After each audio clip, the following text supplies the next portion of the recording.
Dieu à travers le monde, que Dieu vous bénisse abondamment et puissamment au nom de notre Seigneur et Sauveur Christ Jésus, notre grand Seigneur et Sauveur merveilleux, superbement excellent, infiniment magnificent, revêtu de toute la gloire, assis à la droite de notre Père céleste, au-dessus des cieux les plus élevés, dans une lumière inaccessible qu'aucun homme ne peut voir, qu'aucun appareil ne peut détecter, même le plus grand appareil de la NASA ne peut détecter.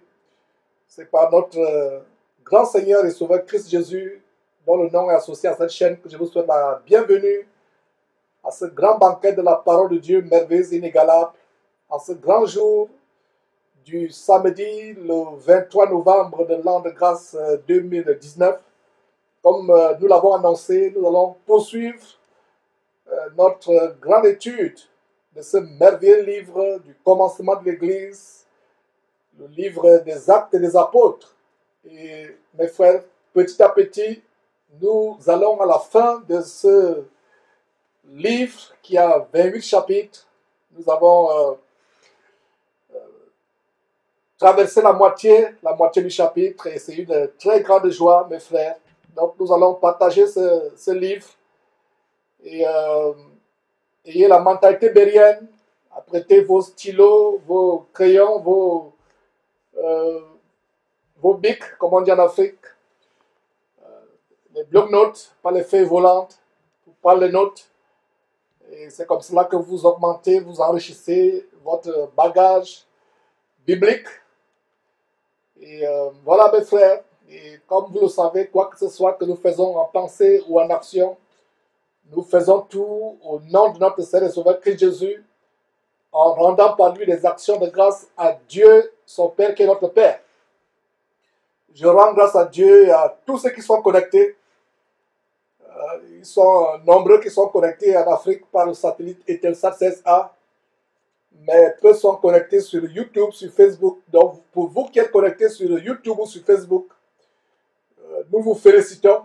Si c'était la dénonciation de Raoul Wafo ou de Yves Castanou ou de Marcelo Tunassi, ou la dénonciation des œuvres des ténèbres ou la dénonciation de la franc-maçonnerie, nos serveurs exploseraient. Il y aurait bousculade sur YouTube, sur Facebook. Mais quand c'est la parole de Dieu, il n'y a qu'une dizaine de personnes.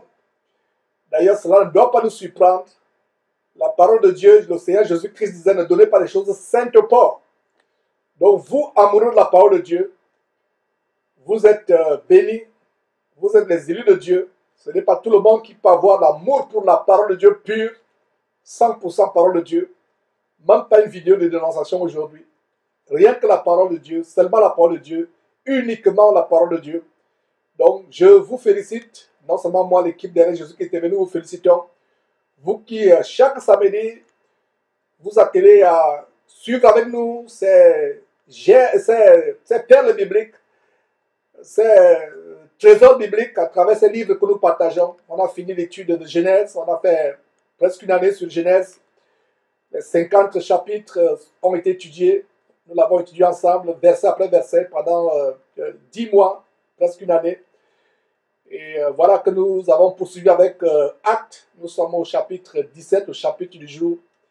Et une fois encore à vous qui êtes amoureux de la vérité, amoureux de la parole de Dieu, ne venant pas sur Jésus-Christ TV pour suivre les scoops, pour suivre qu'est-ce qu'on va encore dire sur tel ou tel pasteur. Nous vous encourageons. Soyez encouragés. Nous vous félicitons pour votre amour pour la vérité. Et non seulement vous venez poursuivre cela, mais nous vous encourageons à mettre en pratique. Et la Bible dit que dans les derniers temps, les gens auront la démangeaison d'entendre des choses agréables. Donc ne venez pas seulement suivre les choses qui plaisent à vos oreilles. Venez suivre les choses qui peuvent vous changer, qui peuvent vous toucher.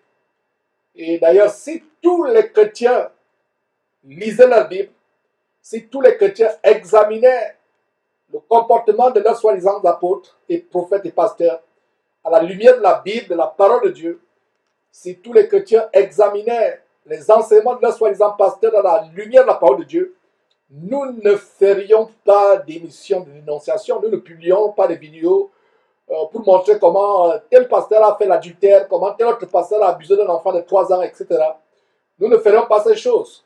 Mais, puisque la plupart des chrétiens aujourd'hui ont délaissé la parole de Dieu pour suivre, permettez-moi l'expression, bêtement, aveuglement, leurs soi-disant pasteurs, alors nous faisons tout pour leur ouvrir les yeux.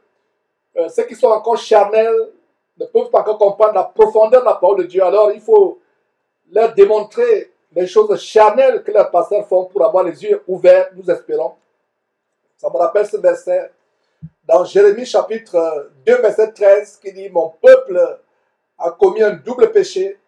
Ils m'ont abandonné, moi qui suis une source d'eau vive, pour se creuser des citernes crevassées, c'est-à-dire percées, qui ne retiennent pas de l'eau. » Donc, une fois encore, soyez encouragés, mes frères et sœurs. Ne venez pas sur Jésus-Christ TV en disant Amen sans vérifier. Quoi que ce soit que nous enseignons, mes frères et sœurs, avant de dire Amen, Amen signifie que vous êtes d'accord, que vous acquiescez, que vous supportez, que vous soutenez ce qui a été enseigné. Ne dites jamais Amen à un enseignement sans vérifier si ce qui est écrit ou si ce qui est dit est exact. D'ailleurs, le chapitre 17 qui fait l'objet de l'étude de ce chapitre, l'objet de l'étude de ce jour, nous montre comment les Juifs de Bérée avaient ces sentiments tellement nobles. Ils examinaient la parole de Dieu chaque jour, pour s'assurer que ce que Paul, Barnabas, Silas, les autres enseignaient était exact. C'est ce que vous devez faire. Parce que quand vous dites Amen à un enseignement, à supposer que c'est des doctrines de démons, quand vous enseignez, si vous dites Amen, sans le savoir, inconsciemment, vous vous êtes associé à ces doctrines de démons. Alors, je vais vous demander de vous joindre à nous pour lever ce moment à Dieu. Et je ne me lasserai pas de vous rappeler quoi? Une femme qui prie la tête non couverte, non voilée, insulte Dieu au final.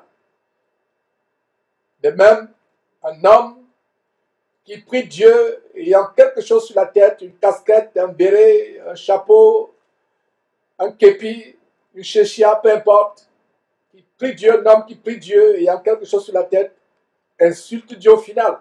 Vous pouvez vérifier ces choses en 1 Corinthiens chapitre 11 au verset 4 et 5.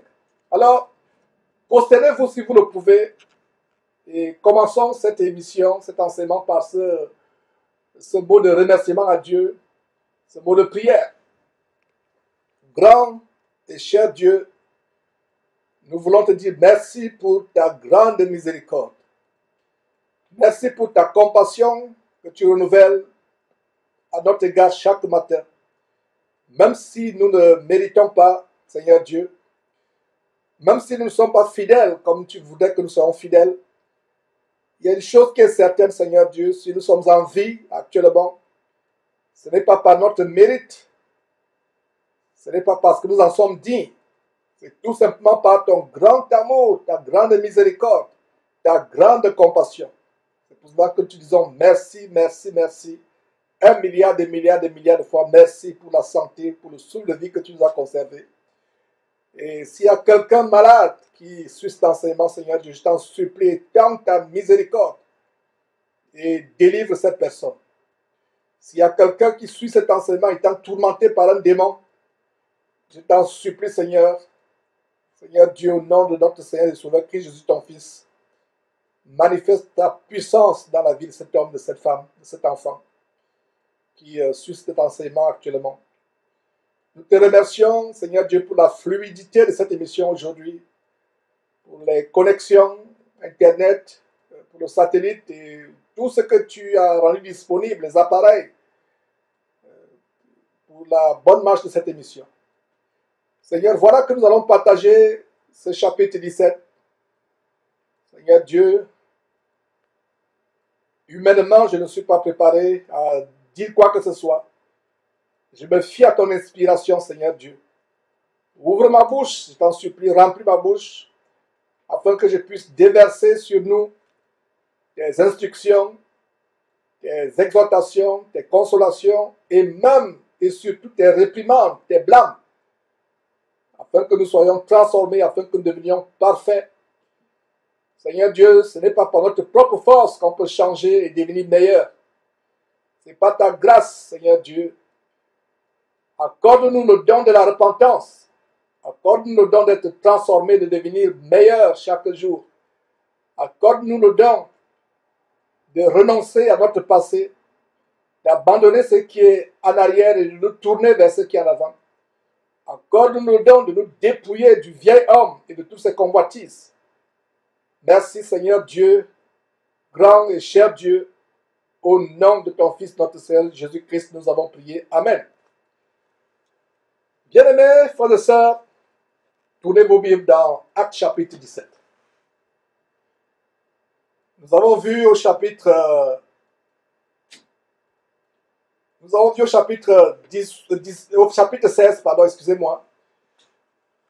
comment Paul et Silas avaient été persécutés terriblement pour avoir chassé un démon, un esprit de Python d'une femme esclave que ses maîtres utilisaient pour avoir de l'argent.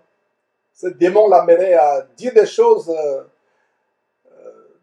à dire des prédictions, à faire de la divination, à lire l'avenir des gens.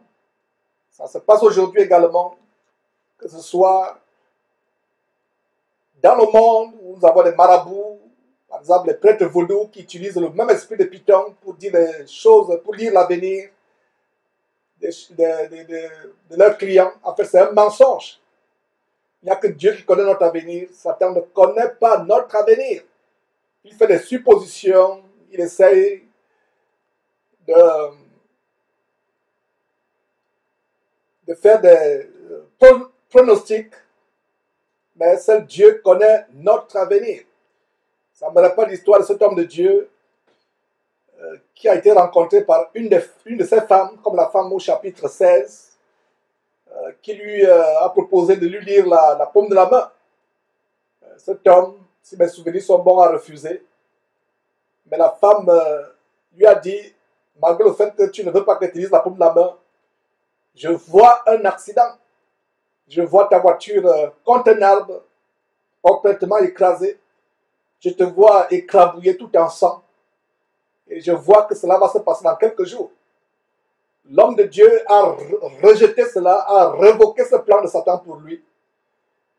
Et les jours sont passés, les semaines sont passées, les mois sont passés, les années sont passées. Cet accident ne s'est pas produit, alors que la femme disait que c'est dans quelques jours. Et pour vous qui lisez encore l'horoscope, parce que lire l'horoscope, c'est un grand péché devant Dieu, se faire consulter par les gens qui lisent votre avenir avec le tarot, les feuilles de thé, les cartes, ou les boules de cristal, ou des pitons. Tous ceux qui font ces choses, c'est de la divination, c'est de la sorcellerie, et c'est des choses qui sont en abomination à Dieu. Les vrais chrétiens doivent s'éloigner de ces choses. Et je reviens encore sur cet homme de Dieu à qui cette femme divinatrice avait prévu un accident dans quelques jours. S'il avait cru à cette prédiction, l'accident serait arrivé et il serait mort. Donc, quand le diable, ou si le diable vous prophétise quelque chose sur votre avenir, révoquez cela au nom de Jésus-Christ. S'il passe par un soi-disant pasteur pour vous prophétiser des choses bonnes ou mauvaises, si ça ne vient pas de Dieu, révoquez cela. D'ailleurs, la Bible dit d'éprouver les esprits. Et le conseil que je nous donne, c'est soyez sur la défensive. Le Saint-Esprit ne s'offusquerait pas. Dieu ne se fâcherait pas si vous éprouvez, même si ça vient de lui, éprouvez. Dites au nom de Jésus-Christ, si ce qui est dit sur moi, en bien ou en mal, ne vient pas de Dieu, ne vient pas du Saint-Esprit, je le révoque au nom de Jésus-Christ. Je renonce à toute prophétie, je renonce à toute parole qui a été prononcée sur moi, je renonce à toute incantation qui a été prononcée sur moi. je renonce et je révoque toute invocation, toute incantation, toute parole psychique, toute prière psychique qui a été invoquée sur moi, sur ma famille. Je révoque cela au nom de Jésus-Christ. Mes frères et sœurs, une parole prononcée avec foi au nom de Jésus-Christ produit les effets sur la base de Matthieu chapitre 18, verset 18. Il est écrit, et c'est une grande promesse du Fils de Dieu, le Seigneur Jésus-Christ. Tout ce que vous lierez sur la terre sera lié au ciel. Tout ce que vous allez délier sur la terre sera délié au ciel. Voilà une grande promesse. Donc, si d'aventure quelqu'un, soit un faux prophète, soit un marabout, un féticheur, croise votre chemin et vous dit des choses sur votre avenir, soit en bien, soit en mal, révoquez cela au nom de Jésus-Christ. Je me rappelle quelqu'un, c'était au Cameroun à l'époque, il me dit, je vois un grand avenir sur toi, je vois un grand avenir, je vois quelque chose, tu seras tellement grand. Et n'étant pas encore affaibli dans cette parole comme je le suis aujourd'hui, quand même j'ai eu le réflexe de renoncer à ce qu'il disait parce que j'ai discerné que le monsieur n'était pas correct. Il travaillait avec les forces des ténèbres. Alors voilà les conseils que je vous donne. Et voilà ce qu'on a vu il y a une semaine, au chapitre 16. Comment renoncer à ces choses. Soyez encouragés par ces exhortations. Ne soyez pas trompés par les fausses prophéties, par des choses qu'on vous dit comme venant de Dieu, alors que ça ne vient pas de Dieu. Faisons attention, faisons tellement attention, mes frères et sœurs. Et nous sommes dans la joie de partager ces choses. Ma joie est grande de savoir que de plus en plus de chrétiens ont le discernement. Donc voilà ce qu'on a vu la semaine passée. On a vu comment, quand Paul et Silas ont chassé cet esprit de Python, de cette femme esclave, qui procurait de grands gains, un grand salaire à ses maîtres. Ils ont été persécutés, ils ont été jetés en prison, mais on a vu le plan de Dieu, comment Dieu, à travers cette tribulation, a apporté le salut à un chef de prison, un geôlier, qui avait la piété dans le cœur, qui était bon, et Dieu donc a vu comment cet homme avait besoin du salut. Et voilà comment Dieu permet que Paul et Silas se retrouvent en prison, soient battus. Et ça me rappelle cette grande écriture qui dit que toute chose concourt au bien de ceux qui aiment Dieu. Toute chose concourt au bien de ceux qui aiment Dieu. Le malheur peut vous arriver, mais Dieu utilise ce malheur pour votre bien, pour la délivrance de quelqu'un. Et vous pouvez lire cela en Romains chapitre 8, lisez, notez en passant, Romains chapitre 8, verset 28, qui dit, nous savons du reste que toute chose concourt au bien de ceux qui aiment Dieu, de ceux qui sont appelés selon son dessein. Regardez, le geôlier était appelé selon le dessein de Dieu. Et n'ayant pas quelqu'un pour lui prêcher la parole de Dieu, regardez comment Dieu permet que Paul et Silas se retrouvent en prison, soient persécutés, et apporte le salut, apporte l'évangile de Christ à ce monsieur qui a été sauvé, lui et toute sa famille. Ils ont été baptisés. Et quand Paul retourne en prison le lendemain, les chefs du peuple envoient l'information qu'il faut les libérer. Et vous comprenez quoi? Vous comprenez que Dieu, tout simplement, a permis qu'il soit tribulé, a permis qu'il soit en prison pour que le geôlier et sa famille rencontrent Jésus-Christ, rencontrent l'évangile de Jésus-Christ. Donc mes frères, tournons aujourd'hui au chapitre 17. On va se focaliser sur le chapitre de Dieu. Et nous rendons grâce à Dieu de tout ce qui rend disponible. Alors, qu'est-ce que nous voyons? Acte chapitre 17. Nous voyons ceci. Verset 1. Paul et Silas passèrent par l'Amphipolis et Apollonie et ils arrivèrent à Thessalonique, où les Juifs avaient une synagogue. Donc voilà Paul au chez les Thessaloniciens à Thessalonique. Et d'ailleurs, nous verrons plaisir à Dieu plus tard, si le Seigneur nous donne longue vie ou s'il ne revient pas entre-temps. Le Fils de Dieu ne revient pas entre-temps. Nous allons voir comment Paul a écrit tour à tour, à 2 reprises, il a écrit aux Thessaloniciens. Et il a été impressionné par ces Thessaloniciens qui s'étaient détournés de leurs idoles, pour rencontrer le Seigneur Jésus-Christ, pour embrasser avec passion, avec joie, de manière radicale, la doctrine du Seigneur Jésus-Christ. Alors, Paul et Silas, verset 1, passèrent par Amphipolis et Apollonie et ils arrivèrent à Thessalonique, où les Juifs avaient une synagogue. Une synagogue. Alors, qu'est-ce qui se passe au verset 2? Paul y entra, selon sa coutume, c'est-à-dire selon son habitude. Il entra dans la synagogue. Pendant 3 sabbats, il discutait avec eux, avec les Juifs qui avaient la synagogue. Il discutait comment? D'après la philosophie, d'après son savoir humain, d'après leur tradition. Il discutait avec eux d'après quoi? D'après les Écritures. Voilà une première grande leçon dans ce chapitre, à savoir que quand nous discutons entre guillemets, pas se disputer, parce qu'on ne doit pas se disputer à cause de la doctrine, on discute, on expose la doctrine de Jésus-Christ. Nous le faisons sur la base des Écritures. Donc, soulignez dans votre Bible que Paul, pendant 3 sabbats, avec 3 samedis, discutait avec ces Juifs qui avaient une synagogue, non pas selon la tradition juive, non pas selon le Talmud, le livre de magie juive, le livre de la Kabbale juive, la magie juive. Ils ne discutaient pas selon la philosophie, parce que ces Juifs, en même temps qu'ils avaient leur tradition juive, beaucoup avaient aussi embrassé la philosophie, l'humanisme, la psychologie.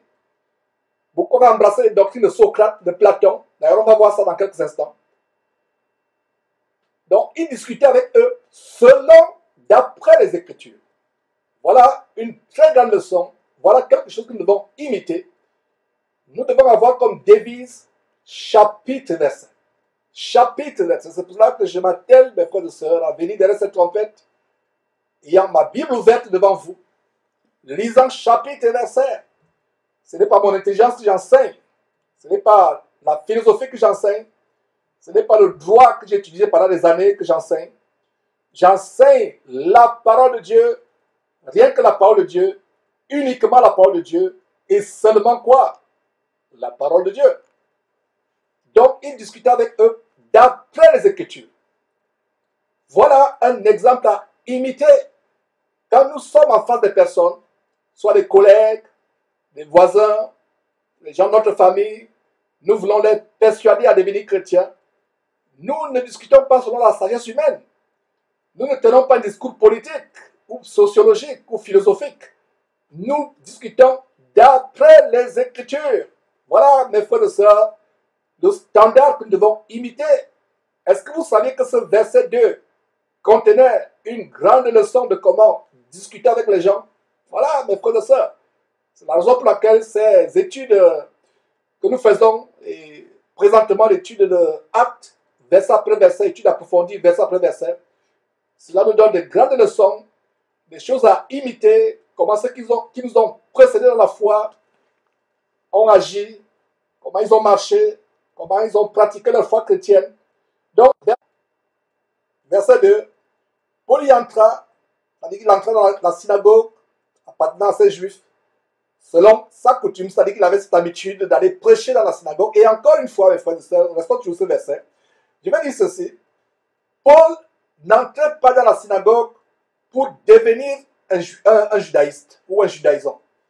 Il y a un courant aujourd'hui, surtout en Afrique, où les Africains retournent, enfin je vais dire qu'ils se détournent de la foi en Christ, de la doctrine de Jésus-Christ, de la bonne nouvelle, de l'évangile de Jésus-Christ, pour aller dans les traditions juives. Il y a ces mouvements de pèlerinage, de voyage en Israël.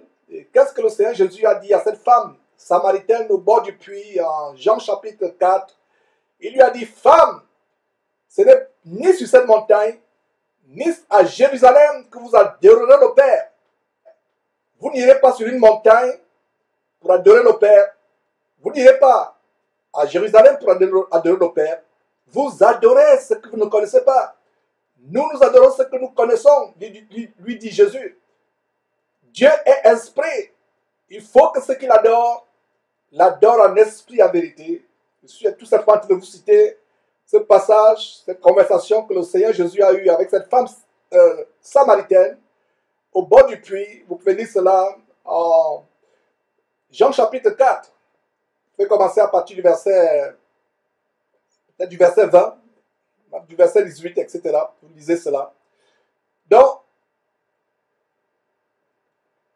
nous discutons selon les Écritures avec les gens et nous montrons, mes frères et sœurs, que ce n'est pas dans la synagogue ou dans le temple qu'il faut aller adorer Dieu. Et pour ceux qui disent, les gens me disent, mais Georges, regardez, il y a plusieurs versets où on montre comment Paul entrait dans le temple, dans les synagogues.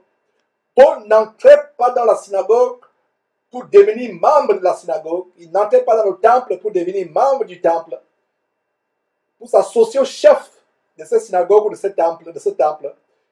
Sinon, ces chefs de temple ne l'auraient pas persécuté, ne l'auraient pas lapidé, ne l'auraient pas laissé pour mort, ne l'auraient pas jeté en prison, ne l'auraient pas persécuté, tribulé. Paul entrait dans les synagogues pour exposer la bonne nouvelle de l'évangile de Christ, afin que ces gens se détournent de leur tradition juive et se convertissent à Jésus-Christ. Voilà pourquoi Paul entrait dans les synagogues. Et c'était uniquement le jour du sabbat. Enfin, pas uniquement le jour du sabbat, mais c'était souvent, pour parler plus exactement, c'était souvent le jour du sabbat. Pourquoi? Parce que c'est là où les juifs pieux se réunissaient. Ces juifs qui pensaient qu'ils croyaient en Dieu, mais qui étaient dans l'erreur, dont les parents ou dont les frères ou eux-mêmes avaient rejeté le Seigneur Jésus-Christ, avaient rejeté la doctrine de Jésus-Christ. Donc Paul allait vers ces juifs pieux. Vous voyez, ils étaient dans les synagogues, les lieux de prière, selon leur religion judaïste. Donc Paul se rendait pour exposer la parole de Dieu, discuter avec ces juifs selon les Écritures, pour les persuader à renoncer à leur tradition juive, à devenir chrétiens véritablement. Et ce n'était pas pour devenir membre. Donc voilà une très bonne précision. Donc verset 2 à nouveau. Paul y entra dans cette synagogue appartenant à ces juifs du verset 1. Paul y entra selon sa coutume ou selon son habitude. Pendant 3 sabbats, il discutait avec eux d'après les Écritures. Verset 3, expliquant et établissant que le Christ devait souffrir et ressusciter les morts. Et Jésus que je vous annonce, disait-il, c'est lui qui est le Christ. Il voulait établir dans le cœur, dans l'intelligence des Juifs, que le seul Messie, c'est Jésus-Christ. Il n'avait pas à attendre un autre Messie. Il n'avait pas à croire que leur Messie devait venir. C'est Jésus, le Christ, le Messie qui devait venir. Celui qui est mort, qu'ils ont fait crucifier par les Romains, qui est ressuscité d'entre les morts. C'était lui et lui seul, le Christ, le Messie.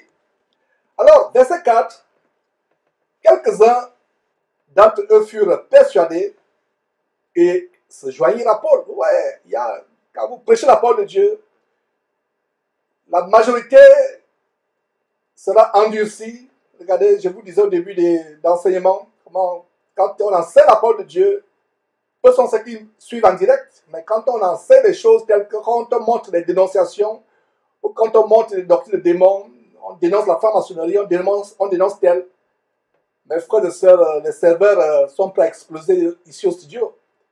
Mais quand c'est la parole de Dieu, rares sont ceux qui sont connectés. Et quand nous prêchons la parole de Dieu, certains seront persuadés, convaincus pour se convertir, mais la majorité vont s'opposer. Il n'y a rien de nouveau sous le soleil, c'est la même chose qui se passe aujourd'hui. Alors, verset 4, quelques-uns d'entre eux furent persuadés, c'est-à-dire convaincus, et se joignirent à Paul et à Silas, ainsi qu'une grande multitude de Grecs créant Dieu et beaucoup de femmes de qualité. Regardez, l'impact du ministère de Paul. Verset 4, à nouveau, quelques-uns d'entre eux furent persuadés et se joignirent à Paul et à Silas, ainsi qu'une grande multitude de Grecs. Ouais, des Grecs, non seulement des Juifs, mais une grande multitude de Grecs, des gens qui, toute leur vie, raisonnaient selon la philosophie qu'ils avaient apprise des Platon, Socrate et autres, Aristote ou je ne sais pas, Épicure et autres. Donc, ils craignaient Dieu malgré cela. Et tout ce dont ils avaient besoin, c'est d'entendre l'évangile de Jésus-Christ. Et nous avons aussi beaucoup de femmes de qualité. Pas des femmes rebelles, mais des femmes de qualité. Mais on va voir quelque chose au verset 5. Mais les Juifs, jaloux, prirent avec eux quelques méchants hommes de la populace, provoquèrent des attroupements et répandirent l'agitation dans la ville. Ils se portèrent dans la maison de Jason et ils cherchèrent Paul et Silas pour les amener vers le peuple. Et la jalousie, ces gens voyaient que leur synagogue devait se vider, leur influence religieuse, l'influence du judaïsme allait diminuer, les gens se convertissaient de plus en plus en Christ. La nouvelle voie, c'était la voie de Jésus-Christ qui avait le vent en poupe, qui était en vogue, entre guillemets. Alors, le diable remplit leur cœur de jalousie. C'est ce qui arrive aujourd'hui. Mes frères et sœurs, nous devons éloigner la jalousie de notre cœur. Et regardez ce qui se passe dans ces camps de concentration. Et tel voit que tel autre a construit un stade, tel autre a construit un grand temple, lui aussi va construire le temple. Il y a la course effrénée à la construction des temples, de ces églises de bâtiments qui ne sont en rien des églises, mais des habitations de démons. Et nous, chrétiens, véritablement, nous devons éloigner la jalousie de notre cœur, ne pas être jaloux du ministère de quelqu'un ou des habilités de quelqu'un. Ça, c'est les gens du monde qui ne connaissent pas Christ. C'est normal. Ces juifs n'étaient pas chrétiens. Ils étaient encore dans leur tradition judaïste. Ils ont eu le cœur rempli de jalousie. Donc, ils prennent avec eux les agitateurs, quelques hommes méchants du peuple et de la populace. Ils provoquaient les attroupements. Et ils répandaient l'agitation dans la ville. Et regardez comment le diable utilise ces personnes. Ces personnes ne savaient pas qu'elles étaient utilisées par le diable. Ils se portent à la maison de Jason pour chercher qui? Paul et Silas. Parce que c'est Paul et Silas qui portaient la parole. Ils voulaient amener Paul et Silas vers le peuple. Pourquoi? Certainement pour les lapider. Verset 6. Ne les ayant pas trouvés, ils traînèrent Jason et quelques frères devant les magistrats de la ville en criant: ces gens ont bouleversé le monde. Ils sont aussi venus ici et Jason les a reçus. Voilà. Jason les a reçus. Et il y a un détail, mes frères et sœurs, au verset 5, avant que nous continuions, où ces gens sont rendus pour chercher Paul et Silas. Dans une église bâtiment? Non. Que dit le verset 5? Ils se portaient à la maison de Jason. Donc c'est là où ils se réunissaient d'habitude. C'est là où ils se réunissaient. C'est pour ça que je vous dis, mes frères et sœurs, cette étude du livre de Actes nous montre comment l'église de Christ se tient, où l'église de Christ se tient, dans les maisons. Ils n'avaient pas de temple. Le seul temple qui a été construit, c'est le temple construit par Salomon. Il y avait plusieurs synagogues, mais les lieux de prière établis, tels que les chapelles, les temples, les cathédrales, aucun disciple de Jésus-Christ ne l'a bâti. Aucun disciple de Jésus-Christ l'a bâti. Donc ces faux pasteurs qui font des collectes de fonds, qui vous escroquent, qui mentent, qui font des choses, ils vont même jusqu'à s'endetter auprès des banques. Auprès des banques pour avoir de l'argent, pour construire des temples.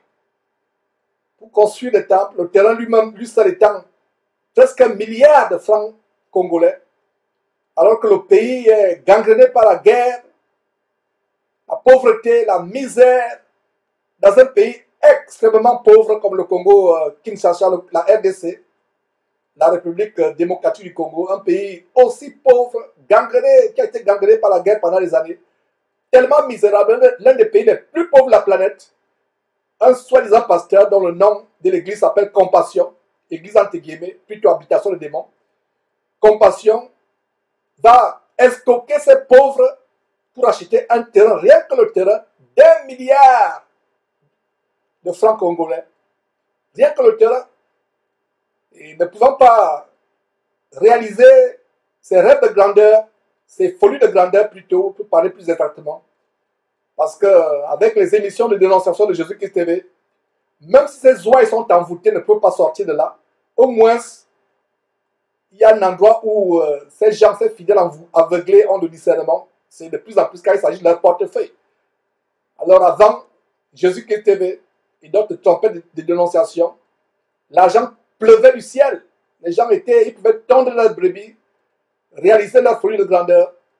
Mais de plus en plus, avec les émissions de dénonciation, l'argent devient rare. Et voilà comment, pour réaliser les rêves, les folies de grandeur, ils vont auprès des banques. Si vous ne savez pas, je parle de Tunasi, on l'a exposé avec quelques publications il y a quelques jours, mais on reviendra encore. Et mes frères, je vais ouvrir une parenthèse en disant, quand vous nous voyez parler de ces gens tous les jours, leur vie ne nous intéresse pas. S'ils faisaient leur brigandage, ne mettant pas Dieu dedans, n'utilisant pas le nom de Jésus-Christ, on ne s'y intéressait pas. Combien de fémans qui font la fémania, l'escroquerie sans utiliser le nom de Dieu ont été exposés derrière Jésus-Christ? Aucun. Donc, j'ouvre une parenthèse pour dire que les gens comme Tunasi, qui vous escroquent, du moins ceux d'entre vous qui êtes encore aveuglés, leur vie ne nous intéresse pas. Ce qui nous intéresse, c'est le fait qu'ils ferment la voie pour aller au ciel à beaucoup de chrétiens. Ce sont les Bar Jésus ou descendants des Bar Jésus. Ils vous barrent la voie pour aller au ciel. C'est pour ça qu'on expose leur vie, on expose leurs méfaits, on expose leurs forfaits, leurs abominations, pour montrer qu'ils ne sont pas un exemple pour vous. Fuyez-les, fuyez-les. Donc, je veux une parenthèse pour dire que la vie ne nous intéresse pas. Pourquoi on les expose avec cette hargne, cette détermination? C'est à cause de vous, pour que vous ne vous retrouviez pas en enfer. Que Marcelo Tunasi dise, ok, je suis fatigué d'être exposé par Jésus-Christ TV, alors je vais abandonner la Bible que j'utilise comme moyen d'escroquerie. Je vais commencer à escroquer les gens en faisant la politique. Jésus-Christ TV ne va plus jamais le dénoncer parce qu'il a décidé de sortir de la bergerie pour dévorer les brebis. C'est le même qu'avec Wafo ou Ivan Kassanou. S'il laisse la Bible tranquille, s'il laisse Jésus-Christ tranquille, s'il laisse les chrétiens tranquilles, et qu'ils aillent, qu'ils vous disent qu'officiellement, à partir d'aujourd'hui, ils sont musulmans, qu'ils escroquent les musulmans, Jésus-Christ TV ne va pas les dénoncer. Ce n'est pas Mahomet TV, c'est Jésus-Christ TV. Mais s'ils utilisent Jésus-Christ pour exploiter les gens, pour les escroquer, pour les violer, pour sodomiser les jeunes garçons, comme le cas de Wafo, on reviendra, mes frères. Je vous assure que nous préparons un dossier. Ce n'est même pas récemment qu'on prépare ce dossier. C'est depuis peut-être 6 mois qu'on prépare, même 1 an qu'on prépare le dossier Wafo. C'est un dossier explosif. Un pasteur, selon les informations que nous avons, n'a jamais été aussi abominable comme Raoul Wafo. C'est pour ça que nous exposons Raoul Wafo et dans quelques jours, il a eu un séminaire avec Marcelo Tunasi et autres. Donc, j'ouvre cette parenthèse pour vous dire que mes frères et sœurs, pour vous qui dites que nous exagérons, qu'on ne se relâchera jamais à les dénoncer, s'ils deviennent musulmans, que Raoul Wafo dise à partir d'aujourd'hui, je deviens Suleiman Wafo, Kassanou dit à partir d'aujourd'hui, je deviens Ibrahim Kassanou, etc. On va laisser tranquille. Mais si l'Église chrétienne et entraîne beaucoup de chrétiens en enfer, on ne les laissera pas tranquilles. Du moins, tant que j'ai le souffle de vie, moi, votre frère Georges, ils ne seront pas tranquilles. Donc, ces gens savent que Nous sommes derrière eux, sans relâche. Alors, voilà, mes frères et sœurs, la raison pour laquelle j'ai ouvert cette parenthèse. Pour attraper Paul et Silas, ils ne se rendent pas dans une cathédrale que Paul et Silas avaient construite. Ils ne se rendent pas dans un temple que Paul et Silas avaient construit. Ils se rendent chez qui? Chez Jason, à la maison de Jason, au verset 5. Donc, ils cherchent Paul et Silas pour les amener vers le peuple. Ne les ayant pas trouvés, ils traînèrent Jason, donc ils ont trouvé Jason chez lui. On demandait, mais où est Paul? Où est Silas? Où sont ces gens? Qu'ils bouleversent la ville. Où sont-ils? Donc, ne les ayant pas trouvés, ils traînaient Jason et quelques frères. Voilà, les frères étaient réunis. C'était le lieu de prière, mes frères et sœurs, dans tout le livre de Actes, dans tout le Nouveau Testament. Vous ne verrez aucun verset qui dit que les chrétiens ont construit une chapelle, un temple. Ils se réunissaient de maison à maison. Voilà la preuve. Ils vont dans la maison de Jason chercher Paul et Silas. Ils ne trouvent pas Paul et Silas. Ils prennent Jason et quelques frères. Donc la maison de Jason, c'était le lieu où l'église, c'est-à-dire les disciples de Jésus-Christ, se réunissaient. L'église, ce n'est pas les tas de pierres, de ferraille. L'église, c'est vous et moi. Et l'église se réunit où? Dans des maisons. Vous qui voulez discuter, raisonnez avec Dieu. Continuez à raisonner. Un jour, vous vous retrouverez en enfer et en enfer, on ne raisonnera plus jamais. L'enfer, c'est pour pleurer, graisser les dents d'éternité en éternité. Brûler d'éternité en éternité. Souffrir sans cesse. Une souffrance éternelle. Voilà l'enfer. Profitez encore de raisonner aujourd'hui. Utilisez votre petit cerveau pour raisonner contre Dieu. Mais en enfer, on ne raisonne pas. En enfer, on pleure, on souffre, on graisse les dents. Sans fin. De manière éternelle. Alors, mes frères, regardez comment, verset 6 à nouveau, ne les ayant pas trouvés, ils tenaient Jason et quelques frères devant les magistrats de la ville, en criant, ils criaient, ils avaient la haine dans le cœur. Ces gens qui ont bouleversé le monde sont aussi venus ici, et Jason les a reçus. Ils attaquent Jason, qui était un juif. Comment ça, toi Jason, qui es juif, tu reçois ces gens qui ont bouleversé le monde? Regardez le verset 6, qui nous donne une révélation. Moi, quand je lis ce verset, j'ai honte aujourd'hui. Ces églises, bâtiments qui se créent, comme à Houston, ici, nous avons la plus grande église des États-Unis, même l'une des plus grandes églises du monde, Joel Austin, qui s'est associé avec Kanye West. On reviendra si Dieu nous donne la force et le temps pour exposer ce qui se cache derrière. Joel Austin, qui était un franc-maçon, un Illuminati, qui a l'une des plus grandes églises des États-Unis. 40 000 personnes se réunissent chaque dimanche. Regardez ces grandes églises à travers le monde. Est-ce qu'ils ont bouleversé le monde? Est-ce que le monde a été bouleversé? Regardez au temps de Paul, quelle est la plainte au verset 6? Lisez le verset 6 avec moi. La plainte, c'est que ces gens ont bouleversé le monde. Est-ce que nous, chrétiens, nous sommes comme Paul, prêts à bouleverser le monde? Si nous bouleversons le monde, il n'y aurait pas le mariage homosexuel. L'homme ne coucherait pas avec un homme, une femme ne coucherait pas avec une femme. Il n'y aurait pas la pédophilie. Jésus ne disait-il pas que nous sommes le sel de la terre et la lumière du monde? Regardez le témoignage de Paul. Ils ont bouleversé le monde. Est-ce que c'est le même témoignage que nous avons aujourd'hui? Ce n'est pas le même témoignage, mes frères et sœurs. Combien de chrétiens aujourd'hui bouleversent le monde? Combien de chrétiens bouleversent le monde? Regardez, deux hommes au sujet duquel les gens du monde disent, ces gens ont bouleversé le monde. Paul, Silas et quelques chrétiens bouleversent le monde. Les temples, soi-disant églises, se construisent de jour en jour. Ils se rivalisent en beauté, en grandeur. Comme l'autre dit, je vais construire mon église comme l'église gâteau de Prince. Comment? Tu n'as si envie l'église gâteau de Joseph Prince en Indonésie. Moi aussi, je vais construire une église gâteau, la plus belle église du monde, en liberté. Et c'est les gens comme ça que vous suivez, qui ne savent même pas ce que c'est une église biblique. Il va construire la plus belle église. De quelle est la Bible que ces gens lisent? Il dit qu'il va construire la plus belle église. Il sait ce que c'est une église. Si un pasteur ne sait pas ce que c'est une église, et vous le suivez, un aveugle peut-il conduire les aveugles? Ne vont-ils pas tous tomber dans le trou? Le trou ici, c'est l'enfer, mes frères et sœurs.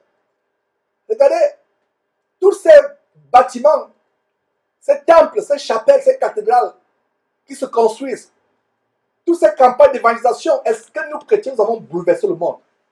Quand j'ai lu le verset 6, je ne sais pas qu'en est-il de vous, mais en ce qui me concerne, ça me remplit de honte. Il me dit, regardez avec ce que nous avons, on a le satellite, on a l'Internet, on a la technologie, on a les pages Facebook, on a les comptes Facebook, les pages Facebook, les comptes YouTube, les chaînes YouTube, on a les télévisions. Est-ce que nous bouleversons le monde? Regardez comment ces gens ont bouleversé le monde. Il n'y avait pas Internet, il n'y avait pas Instagram, il n'y avait pas WhatsApp, il n'y avait pas Facebook, il n'y avait pas YouTube. Ils ont bouleversé le monde, bouleversé le monde. Au point le monde ne pouvait plus être à l'aise. Regardez ces faux pasteurs que nous dénonçons, Sanogo et Wafo, qui ont leur temple à quelques pas seulement du coin, à quelques pas seulement du coin où les prostituées se réunissent. C'est incroyable. Des vrais chrétiens se réunissent à côté de là où les prostituées viennent, dans la nuit, rencontrer les clients. Les démons de prostitution ont fui. Wafo, Sanogo, ont les églises épiceries, les églises boutiques, les épiceries, les boutiques évangéliques, à côté, quelque part seulement. Vous faites 1, 2, 3, 4, 5, 6, 10 pas, vous arrivez au coin où les prostituées se réunissent. Et les prostituées sont à l'aise. Ça montre quoi? Ça montre que le coin des prostituées et le coin de Wafo et de Sanogo, c'est la même chose. C'est la même chose. C'est la même prostitution d'ailleurs. Vous voyez les femmes s'habiller pour aller chez Sanogo ou bien chez Wafo. Ces femmes s'habillent comme les prostituées. C'est le même esprit qui est derrière. Les vrais chrétiens se réunissent, chantent, prient Dieu, jeûnent, louent Dieu, prient Dieu, chantent, prêchent la Bible. À quelque part où il y a les prostituées, ces prostituées vont fuir. C'est le même cas avec Wafo qui a le temple à côté de la loge, une loge, la loge Maïkari. À quelque part seulement. Vous qui pensez que nous mentons, allez vérifier.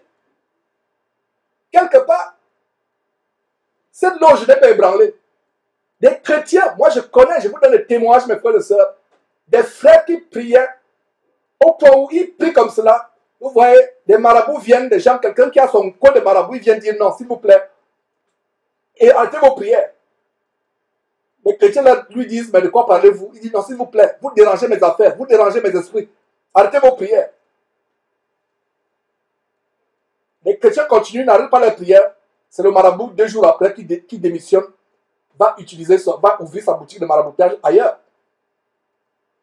Une soi-disant église est à quelque part de la loge, est juste derrière la loge de Rose-Croix.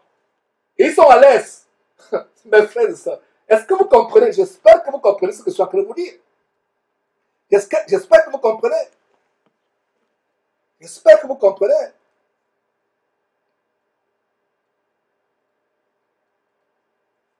Mes frères, faisons attention à la parole de Dieu. Ayons le discernement. Un vrai chrétien, des vrais chrétiens se réunissent quelque part. Ils bouleversent les ténèbres, ils bouleversent les démons, ils bouleversent les forces démoniaques, ils bouleversent les ténèbres. Des vrais chrétiens se réunissent quelque part. Ils bouleversent les ténèbres.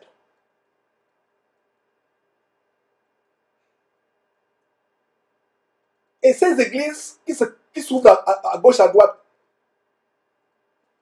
au rez-de-chaussée, c'est l'église qui se tient. En haut, c'est un endroit de massage où les gens viennent se faire masser par les prostituées. Est-ce que c'est possible? Si c'est une vraie église qui se tient, puisque c'est les démons de prostitution qui sont dans ce bar, il y a des endroits où c'est un bar en haut où les gens s'enivrent à longueur de journée avec les prostituées. En bas, c'est l'église. Le bar joue la musique à fond. L'église joue la musique à fond. Est-ce qu'il y a, une différence? Est-ce que vous comprenez, mes frères et sœurs? Est-ce que vous comprenez? Continuons. J'espère que c'est quelques exemples vont vous ouvrir les yeux, supporter ma folie, supporter mes débordements, supporter mon excès de zèle. Mais je dis ça pour que vous ayez les yeux ouverts, ouverts. Ces gens dont je prononce le nom chaque jour ne m'intéressent pas. C'est vous qui m'intéressez. Je suis jaloux de vous, de la jalousie de Jésus-Christ. Je parle là comme l'apôtre Paul disait. Parce que je veux vous fiancer à Christ et non pas à Satan. Je ne voudrais pas que vous soyez les fiancés et les épouses de Satan. Je vous fiancie à Jésus-Christ derrière cette trompette. J'aimerais que nous ayons pour seul époux Jésus-Christ. C'est la jalousie que j'ai. Ces gens qui disent je suis jaloux de leur ministère, jaloux de la boue, jaloux de l'escroquerie, jaloux de leurs milliards illusoires. Tu n'as ce qui dit qu'il sera milliardaire dans quelques années. Mais il est milliardaire en allant commander l'argent auprès d'une banque.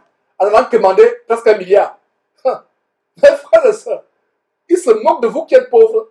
Il vous dit, mais vous ne voulez pas être milliardaire. Vous êtes choqué quand je dis qu'il va être milliardaire. Mais qu'est-ce que... Et lui-même, il ne savait pas qu'en faisant cette vidéo, il s'exposait lui-même.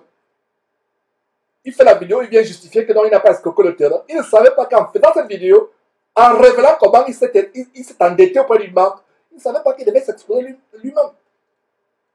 Nous vous exposons ces choses pour que vous fuyiez de tels hommes. Ils prennent la Bible comme un vernis. Ils ont un gros paquet d'abominations. Ils mettent le vernis de la sanctification. Ils mettent le vernis de l'évangile. Ils se cachent. Ils vous enseignent des choses terribles. Mes frères, retournons à cette parole de Dieu. Pour voir mourir la parole de Dieu. Accrochez-vous à cette parole. Examinez la Bible. Examinez la Bible. Ne vous laissez pas voir. Regardez verset 5, c'est jaloux qui se vont vers... qui vont à la maison de Jason pour chercher Paul et Silas, pour les amener vers le peuple. Verset 6. Ne les ayant pas trouvés, ils traînèrent Jason et quelques frères devant les magistrats de la ville en criant, ces gens qui ont bouleversé le monde. Voilà ce qui nous amène à ouvrir cette parenthèse. Avec la technologie aujourd'hui, Internet, WhatsApp, Facebook, YouTube, Instagram, nous n'arrivons pas à bouleverser le monde. Les temples, les chapelles, les églises églises entre guillemets, les bâtiments qui se construisent à gauche, à droite, on ne bouleverse pas le monde. Le mal ne fait que s'empirer. L'homosexualité se généralise et se banalise. Voilà les gens, les simples hommes, sans ce qu'on a aujourd'hui, qui bouleversent le monde. Et vous dites que vous êtes chrétien. Un chrétien va bouleverser le monde. Bouleverser le monde. Ça commence dans ta famille, dans ton entreprise. Les gens voient comment tu vis, tu ne t'associes pas à ce qui est mauvais. Tu bouleverses le monde. Verset 7. Ils agissent tous contre les édits de César. Voilà. Le mensonge. Montrez-moi un verset où il est dit que Paul et les autres se sont rebellés contre César. En disant que ne suivez pas César, il y a un nouveau roi, Jésus. Ce n'est pas le même Paul qui dit en Romains plus tard, écrivant en Romains, que soumettez vos autorités. Regardez comment les gens mentent. Et Satan remplit leur cœur de jalousie, de colère, de meurtre, au point où ils mentent. Verset 8. Par ces paroles, ils émurent la foule et les magistrats. Verset 9, qui ne laissèrent aller Jason et les autres qu'après avoir obtenu d'eux une caution. Voilà comment Jason et les autres frères sont obligés de payer une caution pour avoir la liberté. Verset 10, aussitôt les frères firent partie de nuit, Paul et Silas pour Bérée. Les frères protègent Paul et Silas parce que Paul et Silas étaient tellement importants pour le ministère. Lorsqu'ils furent partis, lorsqu'ils furent arrivés, ils entraient dans la synagogue, toujours dans la synagogue des Juifs. Qu'est-ce qui se passe? Ils arrivent à Thessalonique. C'est dans la synagogue des Juifs qu'ils entrent. Et ces Juifs, voyant que beaucoup de personnes, certains Juifs non convertis, voient que de plus en plus de Juifs se convertissent, attaquent Paul et Silas. Paul quitte Thessalonique, ils arrivent à Bérée. Et quand ils arrivent à Bérée, quel est le premier réflexe? Ils entrent encore dans la synagogue. Ils auront pu se dire, mais vraiment, nous sommes persécutés, nous sommes exposés. C'est un risque de continuer à entrer dans la synagogue pour prêcher. C'est un risque. Alors, faisons attention. N'y entrons pas. Mais qu'est-ce qu'ils font? Ils entrent dans la synagogue des Juifs. Et nous voyons comment, verset 11, ces Juifs avaient des sentiments plus nobles que ceux de Thessalonique. Ils reçurent la parole avec beaucoup d'empressement et ils examinaient chaque jour les Écritures pour voir si ce qu'on a enseigné est exact. Voilà le verset que j'aime vous citer. Encore et encore et encore, j'imagine comment certains d'entre vous récitent même déjà ce verset par cœur à force de m'entendre citer. Voilà le verset. Donc Paul, étant chez les Thessaloniques, remarque comment ces Thessaloniciens se sont convertis de manière radicale en abandonnant les idoles. Ce n'est pas dit dans ce chapitre 17 de Actes, mais plus tard, Paul le dit quand il écrit aux Thessaloniciens. Il dit en écrivant aux Thessaloniciens comment il a été impressionné par eux, comment ils se détournaient de leurs idoles pour se convertir à Dieu. Voilà ce qui a impressionné Paul auprès des Thessaloniciens. Mais quand Paul arrive à Bérée, il remarque que les Juifs de Bérée sont encore plus que les Thessaloniciens. Non seulement aussi ils ont abandonné les doctrines des démons, les choses vaines du monde, mais ils avaient quelque chose que les Thessaloniciens n'avaient pas. Ils examinaient chaque jour la parole de Dieu. Les Thessaloniciens avaient beau se détourner de manière radicale de leur vie passée, des idoles pour se convertir à Christ, mais ils n'avaient pas une qualité que les Juifs de Bérée avaient. Cette qualité, c'était quoi? Ne pas être des bénis, oui, ne pas gober, ne pas accepter aveuglement ce qu'on vous enseigne. Un, ils reçoivent la parole de Dieu avec beaucoup d'empressement. C'est quand on dénonce que vous voyez beaucoup de personnes connectées. Mais quand c'est la parole de Dieu, il n'y a pas cet empressement. Mais vous qui êtes connectés actuellement, vous êtes bénis de Dieu. Vous êtes comme les Juifs de Bérée. Donc, un, ils reçoivent la parole avec beaucoup d'empressement, Et deux, ils examinent chaque jour les Écritures pour voir que cette parole qu'ils recevaient, qu'on leur disait, était exacte. Continuons à partager ces grandes choses. Et voilà un grand exemple de ces merveilleux chrétiens. Les Juifs de Thessalonique d'abord avaient quelque chose de merveilleux. Ils aimaient Dieu, ils sont détournés de leurs idoles, comme on découvre plus tard quand Paul leur écrit dans les Épîtres aux Thessaloniques. Mais Paul se rend vers d'autres Juifs. Il constate comment ces Juifs ont quelque chose encore de beaucoup plus grand. Et c'est ce que nous avons vu. Et relisons encore le verset 11, mes frères et sœurs. Ces Juifs avaient des sentiments plus nobles que ceux de Thessalonique. Ils reçurent la parole avec beaucoup d'empressement. Ils examinaient chaque semaine, non, chaque mois, non, mais chaque jour, les Écritures pour voir si ce qu'on a enseigné est exact. Ne vous limitez pas seulement à Jésus-Christ TV pour lire votre Bible à l'émission de samedi pour lire votre Bible. Vous devez examiner, vous venez samedi pour qu'on partage ces perles bibliques. Mais chaque jour, suivez notre enseignement de Jésus-Christ TV avec votre Bible ouverte, vérifiez que votre frère Georges a dit la vérité. Il y a quelques emails que je reçois de temps en temps des frères qui me disent Georges, il y a quelque chose que je n'ai pas compris, est-ce que tu as fait une erreur? Et d'autres m'apportent des observations. Et ces observations sont fondées. Et voilà comment nous partageons la parole de Dieu ensemble. Personne parmi nous n'a le monopole de la parole. Le monopole, je vais dire le monopole de la vérité. Alors, verset 12, plusieurs d'entre eux crurent, ainsi que beaucoup de femmes grecques de distinction. C'est la même chose avec les Thessaloniciens. Beaucoup ont cru, les Grecs ont cru, et précisément des femmes de qualité ou de distinction. Il y avait aussi beaucoup d'hommes. Ce qui se passe,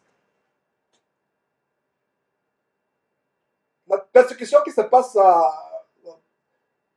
au chapitre, au verset plus haut, à quelques versets plus haut, c'est la même persécution qui va continuer, verset 13. Mais quand les Juifs de Thessalonique surent que Paul annonçait aussi à Bérée la parole de Dieu, ils veulent y ajouter la foule. C'est la même chose qu'on a vu. Paul quitte une ville pour aller à une autre ville. Ils suivent Paul dans cette ville. Ils agitent la foule. Regarde la hâte avec laquelle le diable s'oppose à la parole de Dieu, à la vérité de la parole de Dieu. Verset 14. Alors les frères firent aussitôt partir Paul du côté de la mer. Silas et Timothée restèrent à Bérée. Donc il y avait tellement du travail à faire à Bérée. Fortifier les frères, continuer à enseigner le bon évangile du Seigneur Jésus-Christ. Alors les frères trouvent bon qu'il faut faire partir Paul du côté de la mer et laisser Silas et Timothée. Verset 15. Ceux qui accompagnaient Paul le conduisirent jusqu'à Athènes. Voilà, chez les Grecs, Athènes, le berceau de la philosophie.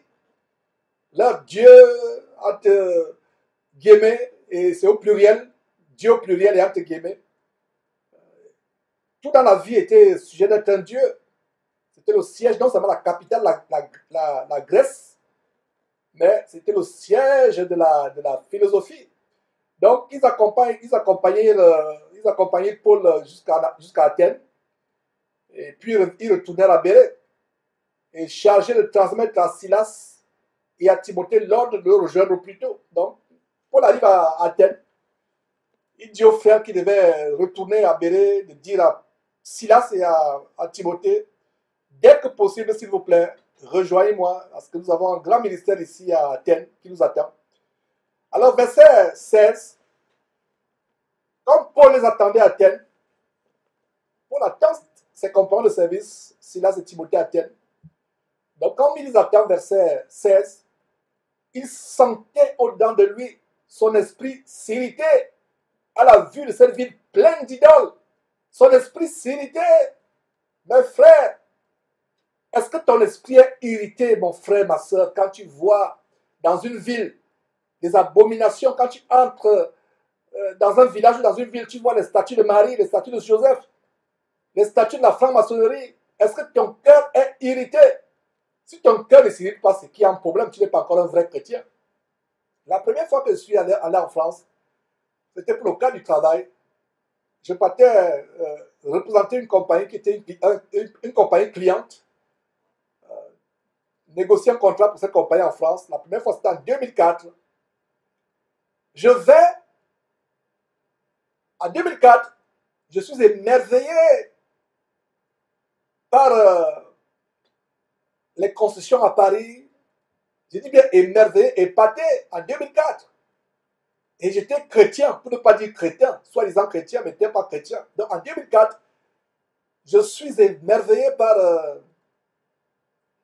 les constructions, par ces sculptures, et des fois il y a ces sculptures, ces bâtiments qu'on a construits il y a plusieurs siècles, et vous voyez des animaux, des monstres effrayants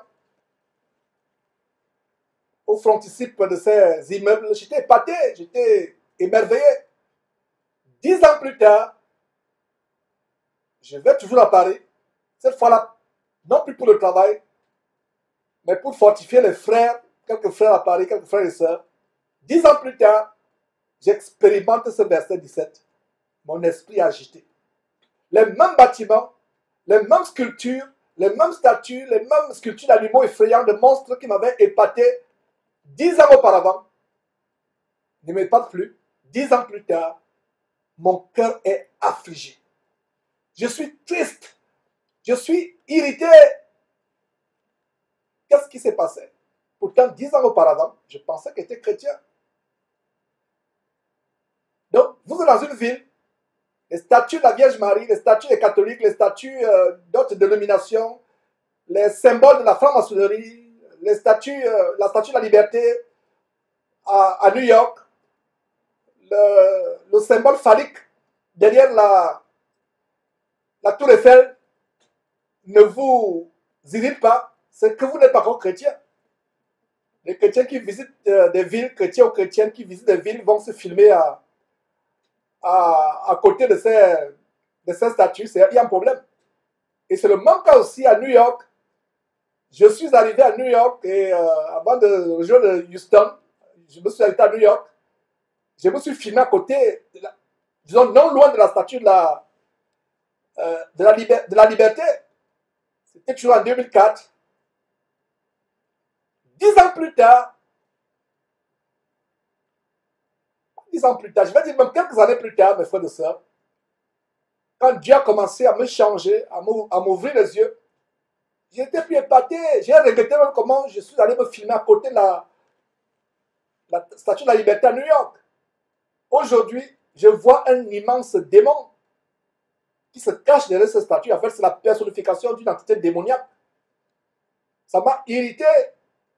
Donc aujourd'hui, mon frère, ma soeur, si tu es impressionné par cette statue, tu vas dans une ville, tu te filmes comme moi auprès de cette statue, c'est que tu ne connais pas Dieu. Tu penses être chrétien. Si ton cœur n'est pas affligé, c'est que tu n'es pas encore chrétien comme tu n'étais pas encore chrétien. C'est un test, mes frères et sœurs. C'est avec beaucoup d'émotion que je vous raconte ces choses. Donc, comment ça, en 2004, je vais à Paris, je suis impressionné par les monstruosités architecturales de Paris, qui m'impressionnent. Mais 10 ans plus tard, je retourne à Paris, mon cœur s'irrite. Il y a eu un changement dans mon cœur. Je ne voyais plus Paris de la même manière. Plusieurs années, je ne voyais plus la Tour Eiffel de la même manière. Pourtant, je m'étais filmé à côté de la Tour Eiffel. Et j'étais tellement fier de cette photo. C'est une photo que je montrais à tout le monde. Hé, moi voilà, regarde, je suis à côté de la Tour Eiffel. Mais aujourd'hui, d'ailleurs, j'ai publié une vidéo où les gens montrent le satanisme derrière la Tour Eiffel, les symboles francs-maçonniques. Allez sur la chaîne YouTube Jésus Chrétien pour regarder cette vidéo. Qu'est-ce qui se passe? Je prends un autre exemple. J'ai passé mon enfance au Cameroun. Il y a un monument à Yaoundé qui est le monument de la réunification.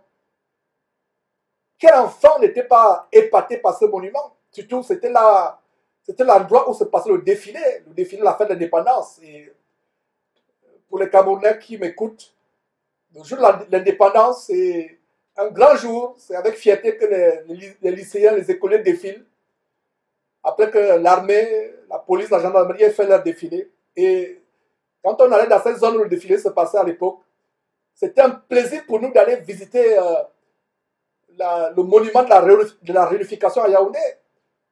Et après plusieurs dizaines d'années, je retourne au Cameroun en 2017, il y a 2 ans. En regardant le monument de la réunification qui m'épatait quand j'étais enfant, qu'est-ce que je vois? Je vois un serpent. Le bout du monument de la réunification à Yaoundé, c'est la queue du serpent. Et la tête du serpent est enfouie dans le sol. Et pour vous, Camerounais, observez encore à nouveau, observez attentivement à nouveau le monument de la réunification de Yaoundé. Vous allez voir ce que pendant des années je n'ai pas vu. La queue du serpent est le sommet du monument de la réunification. Et le serpent s'enroule et la tête est enfouie dans le sol. C'est un serpent. Incroyable, mes frères et sœurs. Donc, quand Paul était irrité, comme on voit au verset 16, c'est qu'il ne voyait pas simplement ce que la plupart des gens voyaient, c'est-à-dire que les prouesses architecturales, des choses impressionnantes sur le plan architectural, il voyait au-delà et pouvait discerner les dragons, les démons, les entités sataniques. Il pouvait discerner. Dieu nous interdit d'ailleurs de faire des représentations quelconques des choses qui sont dans le ciel. Vous voyez, les gens représentent Marie, les anges, ils font les statues de Joseph, Marie, Jésus, ils font les statues des anges. Exode, qui sera, plaise à Dieu, l'objet d'une étude à venir, après, si c'est la volonté de Dieu, après Acte, on pourra engager avec Exode. Au chapitre 20 d'Exode, verset 4, Dieu interdit de faire des représentations quelconques des choses qui sont soit dans le ciel, soit sur la terre, ou plus bas que la terre, comme des gens qui font des statues des créatures marines, telles que les sirènes, etc. Dieu a horreur de ces choses. Et pire encore, quand on se prosterne devant ces choses qu'on a construites pour les adorer, on se prosterne devant ces choses, Dieu interdit cela et il punit tous ceux qui font ces choses. Donc, toi, catholique qui me suis, ou toi qui es dans la Rose-Croix, dans la franc-maçonnerie, qui adore les statues, les idoles, fais attention, répands-toi et cesse de faire ces choses. Donc, c'est une parenthèse que j'ai ouverte, mes frères et sœurs. Donc, regardez comment Paul, à Athènes, est irrité. Irrité. Ce n'est pas tout le monde qui pouvait être irrité, mais Paul avait le discernement. Il ne voyait plus ces statues de la même chose, de la même manière que les autres voyaient. Il les voyait avec d'autres yeux. La Bible ne dit-elle pas que l'homme animal, c'est-à-dire l'homme naturel, l'homme animal, ce n'est pas Georges qui dit, parce que quand Georges dit l'homme animal, vous dites Georges insulte. Non, c'est la Bible qui dit, Paul écrivant aux Corinthiens, dit l'homme animal ne comprend pas les choses de l'Esprit de Dieu, car c'est une folie pour lui. Mais l'homme spirituel juge, il discerne, il comprend. Paul pouvait comprendre, Paul pouvait discerner. Effectivement, les choses qui se passaient, effectivement, comme Cyril Lorion dit sur YouTube, je peux effectivement confirmer, Paris est une ville hautement mystique, musée du Louvre, Tour Eiffel, statues représentant des anges femmes, etc., etc. Et voilà, effectivement, ils allaient plutôt, en allant dans les musées, on était impressionné par ces choses, on était impressionné, mais aujourd'hui, n'étant plus les hommes animaux, ayant le discernement, nous pouvons voir, mes frères et sœurs, ce qu'il y a derrière, ce qui se cache derrière. L'homme animal ne peut pas voir ces choses parce qu'il n'a pas de discernement, mais l'homme spirituel, quand il voit ces choses, son esprit est irrité. Donc c'est un test aujourd'hui. Tu vas dans une ville, il y a des statues, où tu passes devant un bâtiment où il y a des formes bizarres, étranges, des représentations d'oiseaux, d'animaux, des êtres célestes ou peu importe quoi que ce soit.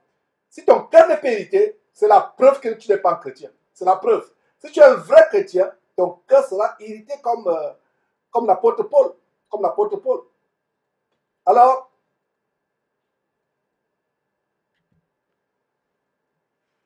lisons le verset 16. Comme Paul les attendait à Athènes, il sentait au-dedans de lui son esprit s'irriter à la vue de cette ville pleine d'idoles. Hey, voilà Paul qui, il n'y a pas longtemps, il était chez les Thessaloniciens. Et lui-même, il était béni comment les Thessaloniciens sont détournés de leurs idoles. Mais il arrive à Athènes, ville pleine d'idoles. Verset 17. Il s'entretenait donc dans la synagogue avec les Juifs, toujours le même principe. Paul allait là où il pouvait sortir les gens de la fausse religion, de la religion qui mène à l'enfer. Du moins, nous en Christ, ce n'est même pas une religion.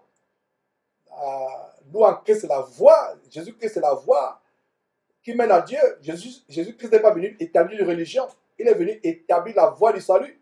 Donc, Paul, verset 17, comme à son habitude, s'entretient avec les Juifs dans la synagogue et les Juifs, et des hommes qui craignent Dieu. C'est ce que je vous disais. Paul et les autres allaient à la synagogue, pas pour devenir membres de la synagogue, mais pour rencontrer des personnes qui craignent Dieu, des personnes pieuses, mais qui n'ont pas la connaissance du salut en Christ Jésus, qui n'ont pas la révélation que Jésus-Christ est la voie du salut. Et non seulement dans la synagogue, selon ce que nous révèle le verset 17, et sur la place publique, chaque jour, avec eux, avec ceux qu'il rencontrait. Donc, verset 17 à nouveau, il s'entretenait, Paul s'entretient, il prêche la parole de Dieu, dans la synagogue avec les Juifs et les hommes craignant Dieu, mais aussi et surtout, mais aussi sur la place publique, chaque jour, avec ceux qu'il rencontrait. Il n'y avait pas de répit dans le ministère de Paul. Est-ce que nous avons un tel ministère aujourd'hui, mes frères et sœurs? Est-ce que nous avons un tel ministère? Chaque jour, sans répit, prêchant la parole de Dieu. Que Dieu suscite des Pauls dans notre génération. Que Dieu suscite des Pauls. Quelqu'un qui ne se soucie même plus de sa propre vie. Qui chaque jour, dès qu'il entend, dès qu'il a un moment, il prêche la parole de Dieu. Dans les rues, dans les synagogues, s'entretenant avec toute personne qu'il rencontrait, prêchant la parole de Dieu. Puis cet enseignement d'aujourd'hui nous secouer, nous mettre au défi, nous challenger, afin de nous élever au même standard que l'apôtre Paul. Et le verset 18 nous montre quelque chose d'intéressant. Ça confirme ce que je vous ai dit.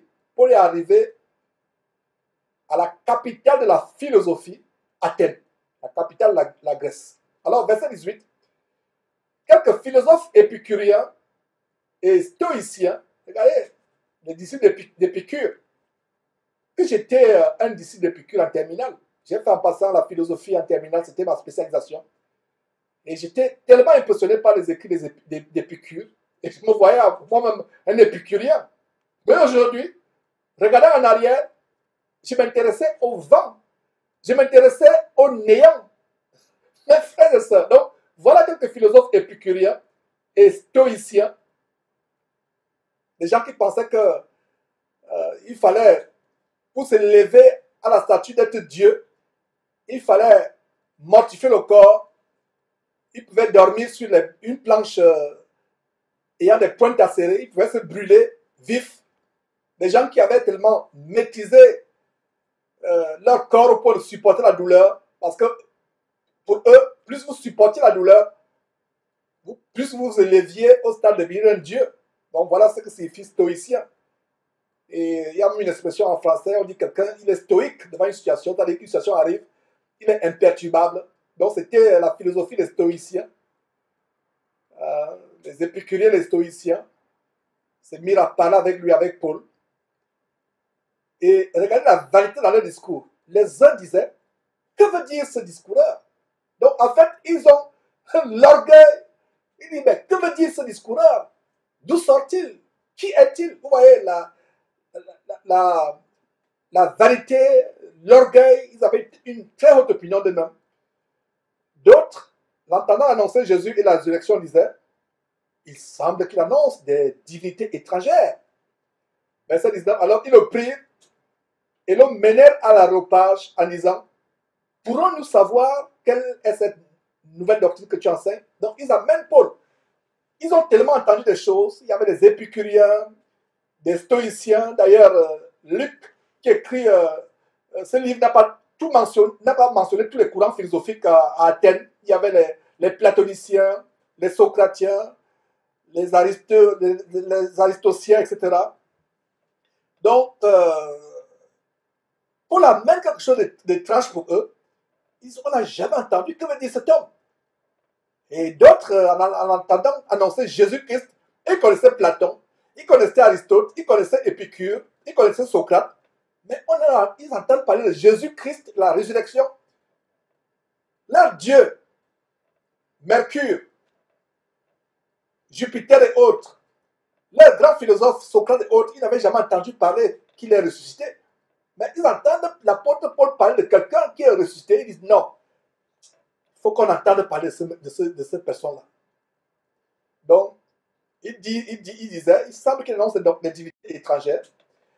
Alors, verset 19, Paul,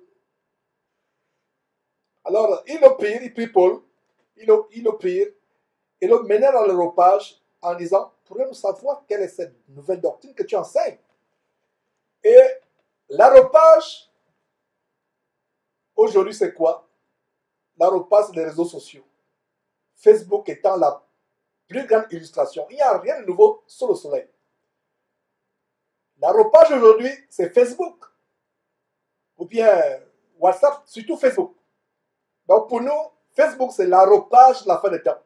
L'aréopage. Les gens vont pour entendre les nouvelles. Qu'est-ce qui se passe encore? Qu'est-ce qu'on a dit? Les gens font la chasse aux informations sur YouTube. Les choses agréables. D'autres vont pour des blagues. D'autres vont pour des choses étranges. Voilà l'aréopage. Autant de Paul, c'était physique.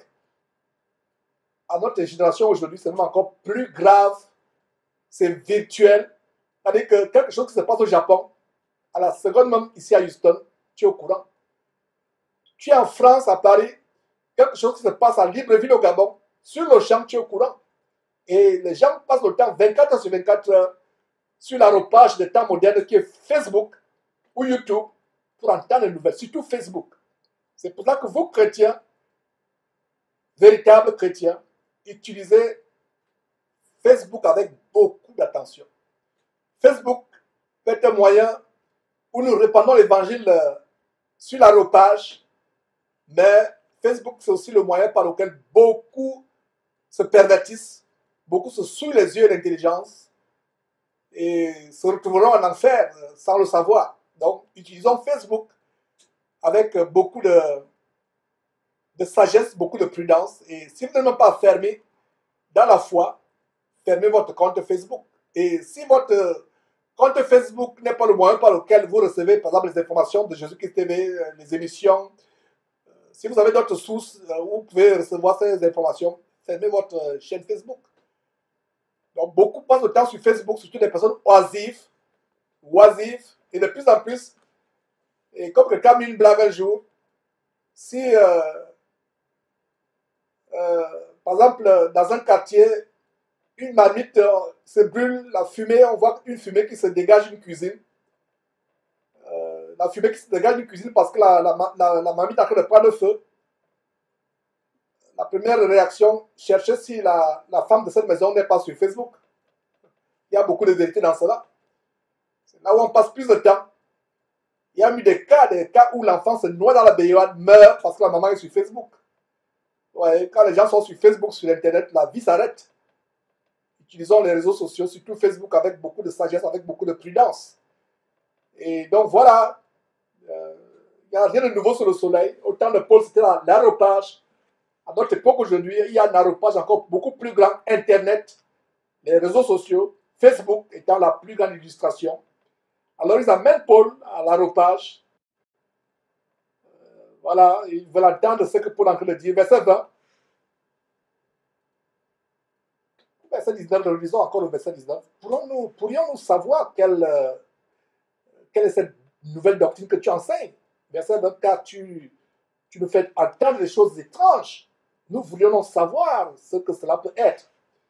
Et il y a un détail au verset 21 qui nous montre exactement ce que nous sommes aujourd'hui, ce que les Athéniens étaient, avec l'aropage. Verset 21, or tous les Athéniens et les étrangers demeurant à Athènes ne passaient leur temps qu'à dire ou à écouter des nouvelles.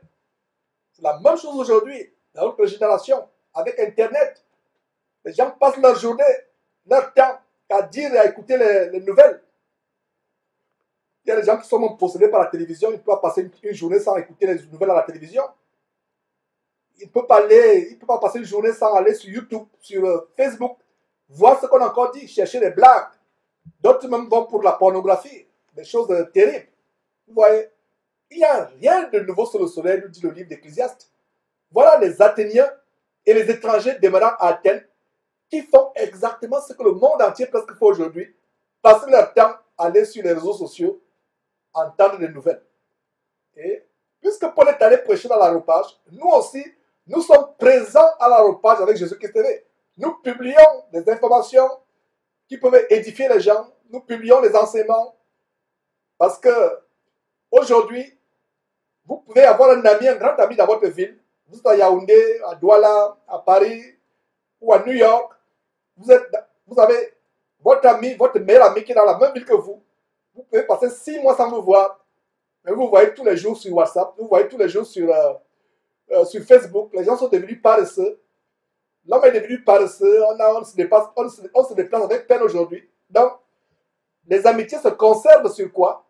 Sur Facebook, sur YouTube, sur WhatsApp, surtout YouTube et WhatsApp, surtout Facebook et WhatsApp.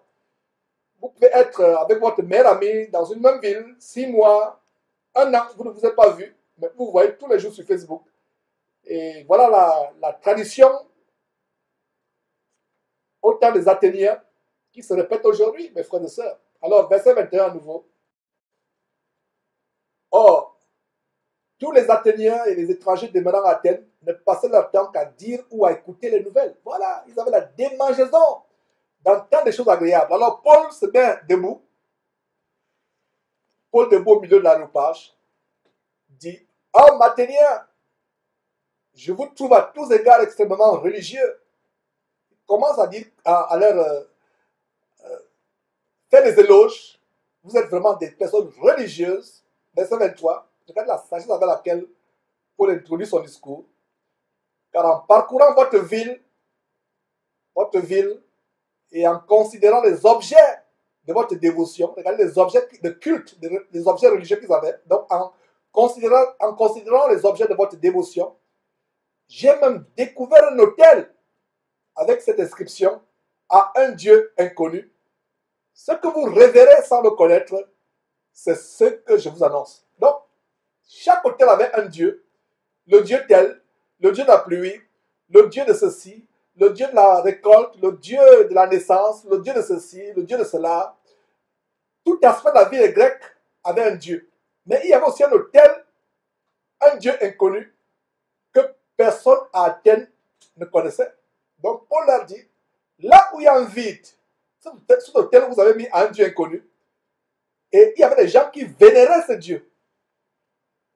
Ils vénéraient ce Dieu. C'est comme les athées aujourd'hui. Les athées croient que Dieu n'existe pas. Ils pensent qu'ils ne croient pas en Dieu. Ceux qui sont athées, ils se mentent à eux-mêmes. Parce qu'un athée croit à un Dieu. Quel est le nom de ce Dieu? Avec petit d, le nom du Dieu auquel les athées ne croient pas, ce Dieu s'appelle Dieu n'existe pas.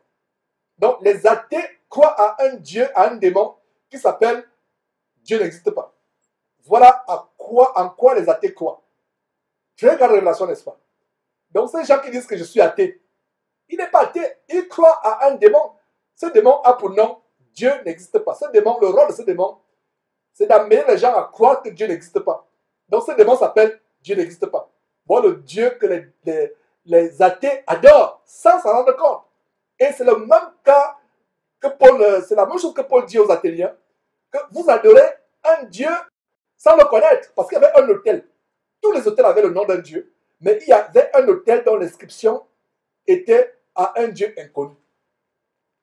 Comme le Dieu inconnu des athées, qui s'appelle, c'est un démon qui s'appelle Dieu n'existe pas. Voilà le Dieu des athées. Donc, Paul dit, ce Dieu que vous vénérez sans le connaître, c'est lui que je vais vous annoncer. Alors, Paul commence à parler. Il dit ceci au verset 24. Le Dieu qui a fait le monde et tout ce qui s'y trouve, étant le Seigneur du ciel et de la terre, n'habite point dans les temples faits de main d'homme. Je ne sais pas quelle Bible Castano et Tunassi, Karambile lisent. Si ces gens lisaient la vraie Bible, ils devaient, s'ils croyaient vraiment en Dieu, démolir les temples qui sont construits. Et pour ceux qui n'ont pas construit des temples, ne même plus penser un jour à construire un temple. Regardez ce que Paul dit aux Athéniens à Actes chapitre 17, verset 24. Soulignez ce verset, s'il vous plaît. Le Dieu qui a fait le monde et tout ce qui se trouve, étant le Seigneur du ciel et de la terre, n'habite point, il n'est pas n'habite pas, n'habite point dans les temples faits de main d'homme. Vous comprenez donc aujourd'hui pourquoi Georges, votre frère, dit souvent habitation de démons. Parce que quand Dieu n'y est pas, le monde a horreur du vide, dit les gens de ce monde. Alors, si Dieu n'est pas quelque part, ça veut dire qu'est-ce qu'il y a? Les démons, n'est-ce pas? Dans une maison, il n'y a pas de Dieu. Il n'y a pas de vie dans cette maison. Une maison, vous qui êtes marié à votre femme, à votre mari, selon que vous êtes homme-femme, vous avez des enfants. Si Dieu n'est pas dans votre famille n'est pas vide. C'est les démons. Est-ce que vous voyez comment le monde fonctionne? Il n'y a pas de vide. Soit c'est Dieu qui est avec ses anges, avec son Saint-Esprit, soit ce sont des démons. Donc, ce temple que les faux pasteurs construisent, voilà la révélation au verset 24 que Dieu n'habite point. Il n'a pas dit Dieu n'habite pas. Dieu n'habite point dans les temples faits de main d'homme. Alors, si Dieu n'habite point dans les temples faits de main d'homme, qui habite alors? Vous avez la réponse, n'est-ce pas? Ce sont des démons. Sortez, sortez, sortez, sortez de ce temple en écoutant ces révélations. Fuyez, fuyez, fuyez. Si votre pasteur a conçu un temple, fuyez, fuyez, fuyez. Parce que Dieu n'y est pas. Vous perdez votre temps tous les dimanches. Voilà, demain, vous allez dire, je vais au temple.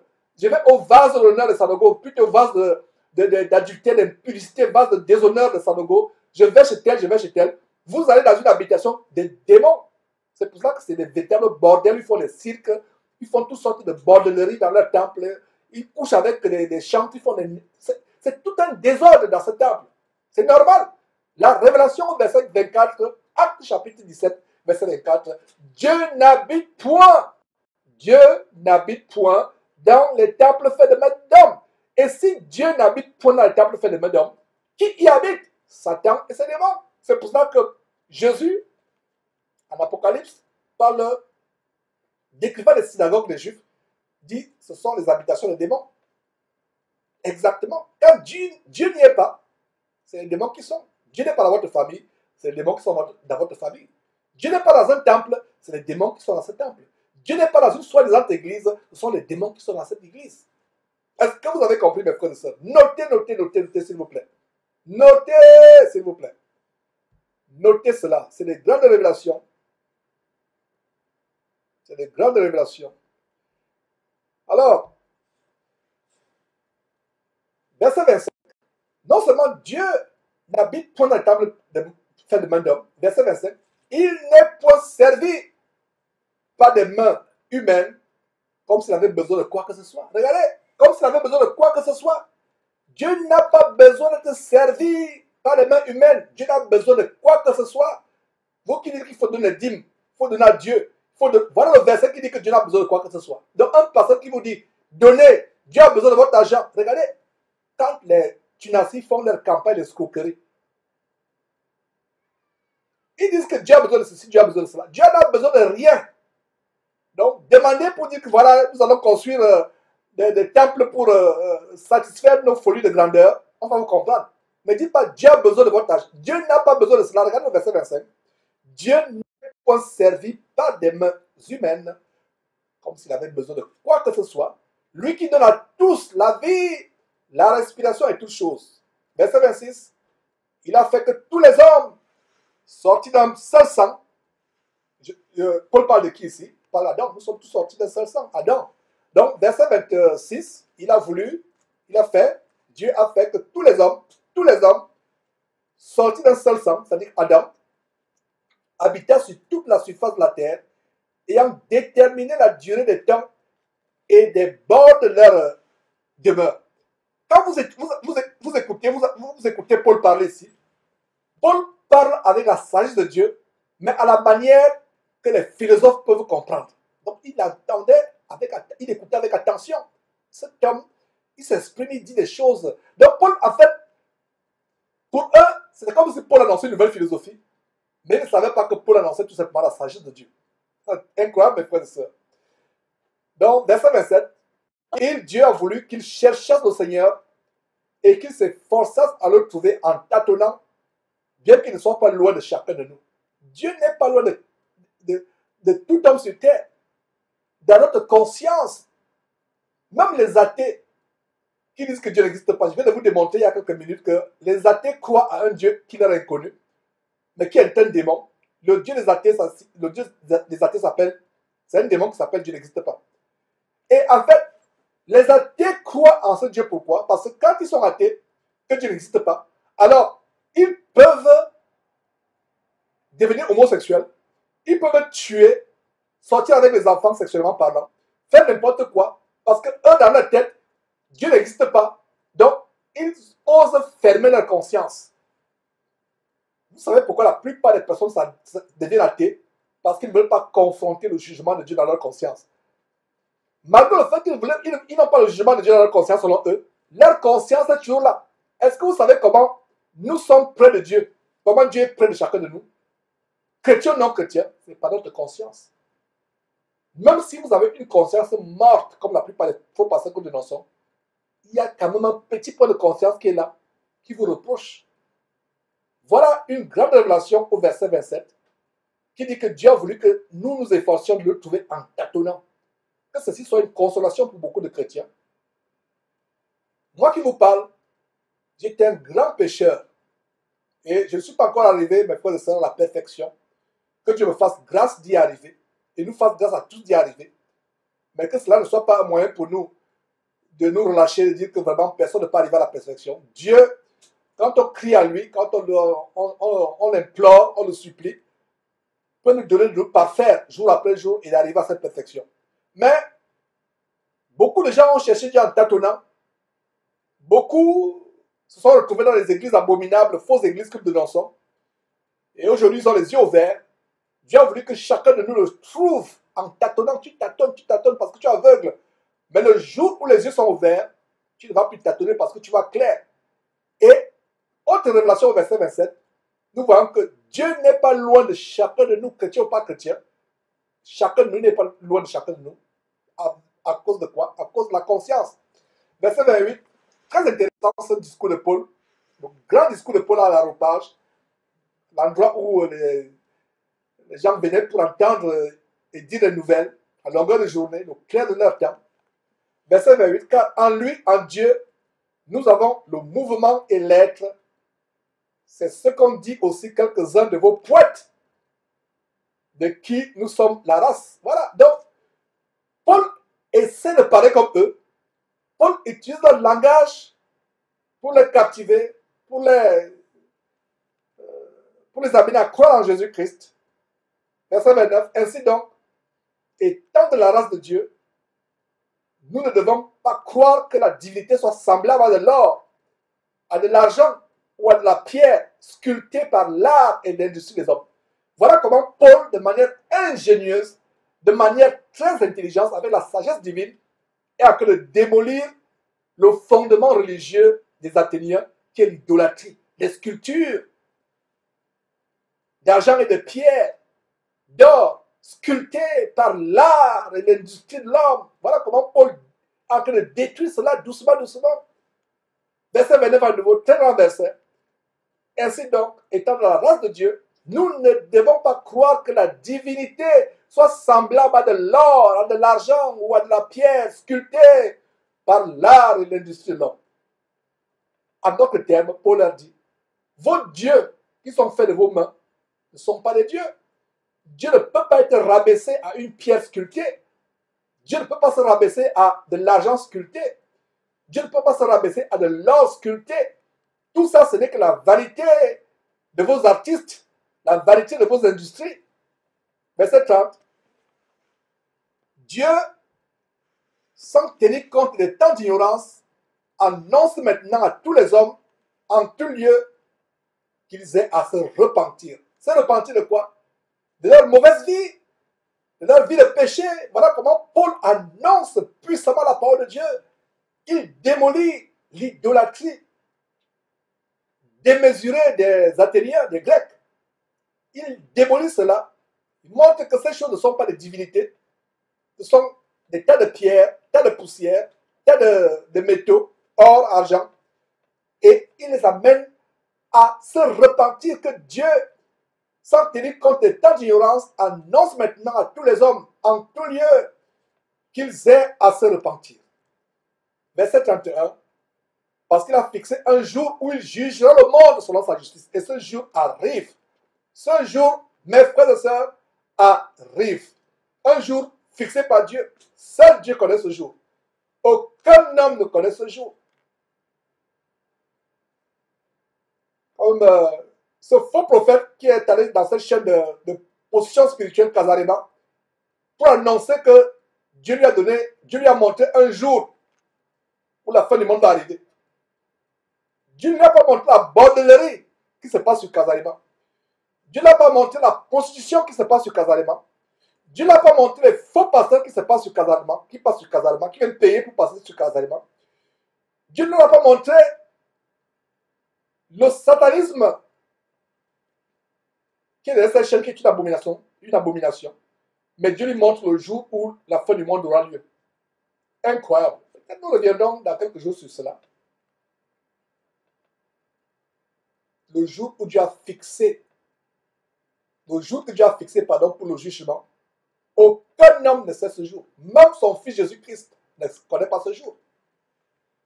Ne connaît pas ce jour. Seul Dieu connaît ce jour. Allez lire Matthieu 24 ou Actes chapitre 1 pour vous en convaincre. Jésus lui-même ne connaît pas ce jour.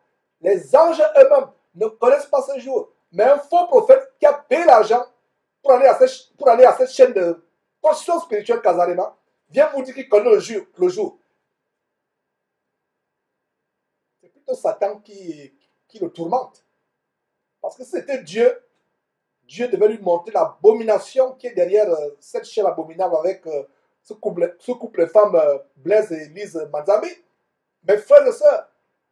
Alors, verset 31, parce que Dieu a fixé un jour que lui seul connaît, son fils Jésus ne connaît pas, les anges ne connaissent pas. Il a fixé un jour où il jugera le monde selon la justice par l'homme qu'il a désigné. Quel homme il a désigné? Jésus-Christ, n'est-ce pas? L'homme, il n'est pas dit Dieu qui l'a désigné. Voilà encore un bon verset qui montre la distinction entre Dieu et Jésus-Christ. Jésus-Christ n'est pas en même temps Dieu et en même temps Fils. Jésus-Christ n'est pas en même temps son propre Fils et son propre Père. C'est-à-dire que si vous allez au ciel, vous n'allez pas voir devant vous quelqu'un, permettez-moi l'expression, quelqu'un qui est en même temps Jésus-Christ, qui est en même temps Dieu. Non. En allant au ciel, si Dieu vous fait grâce, nous fait grâce d'aller au ciel, nous allons voir exactement ce que Étienne a vu en Actes chapitre 7. Dieu à part, Jésus à part. C'est-à-dire que Jésus à côté la droite de Dieu. C'est la même chose que dit ce verset 31, à savoir que Dieu a établi, a fixé un jour où il, Dieu, jugera le monde selon la justice par l'homme qu'il a désiré.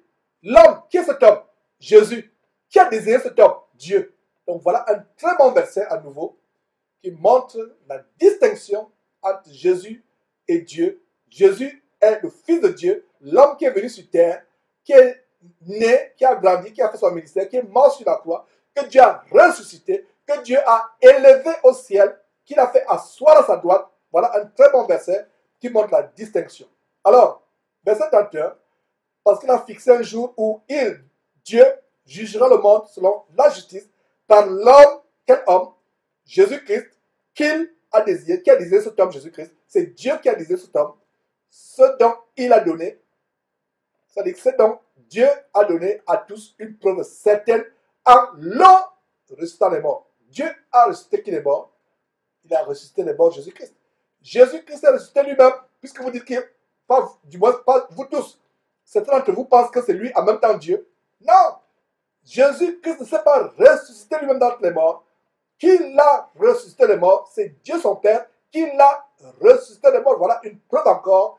Nous avons verset 31 et c'est les choses que Paul, inspiré par le Saint-Esprit, expliquait aux Athéniens, aux Grecs, qui avaient l'intelligence moussée par la philosophie, des Platon, Aristote, Épicure, Socrate et autres.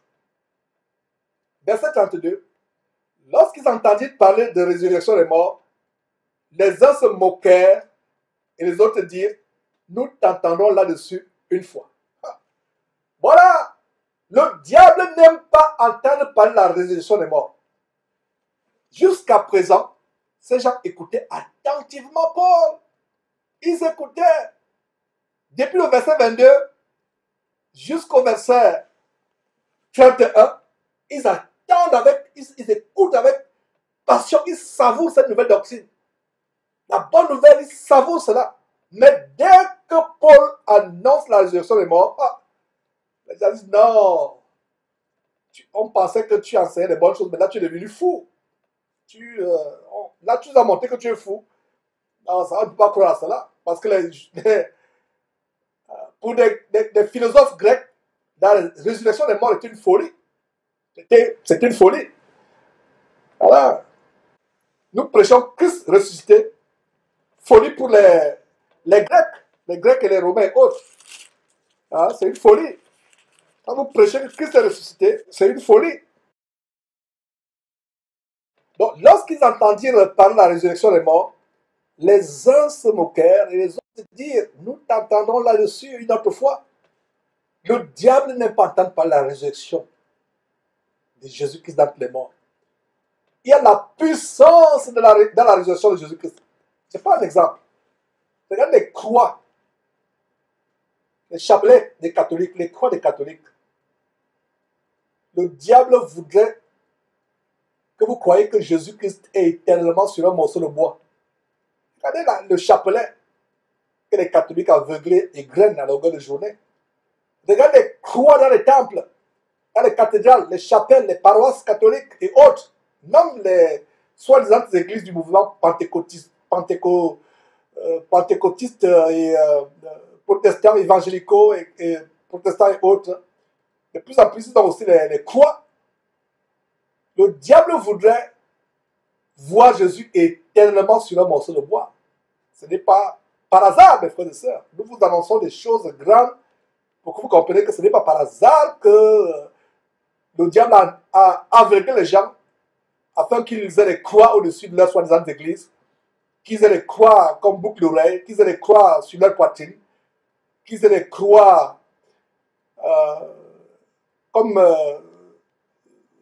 par nature à leur chapelet. Le diable a peur de Jésus-Christ ressuscité.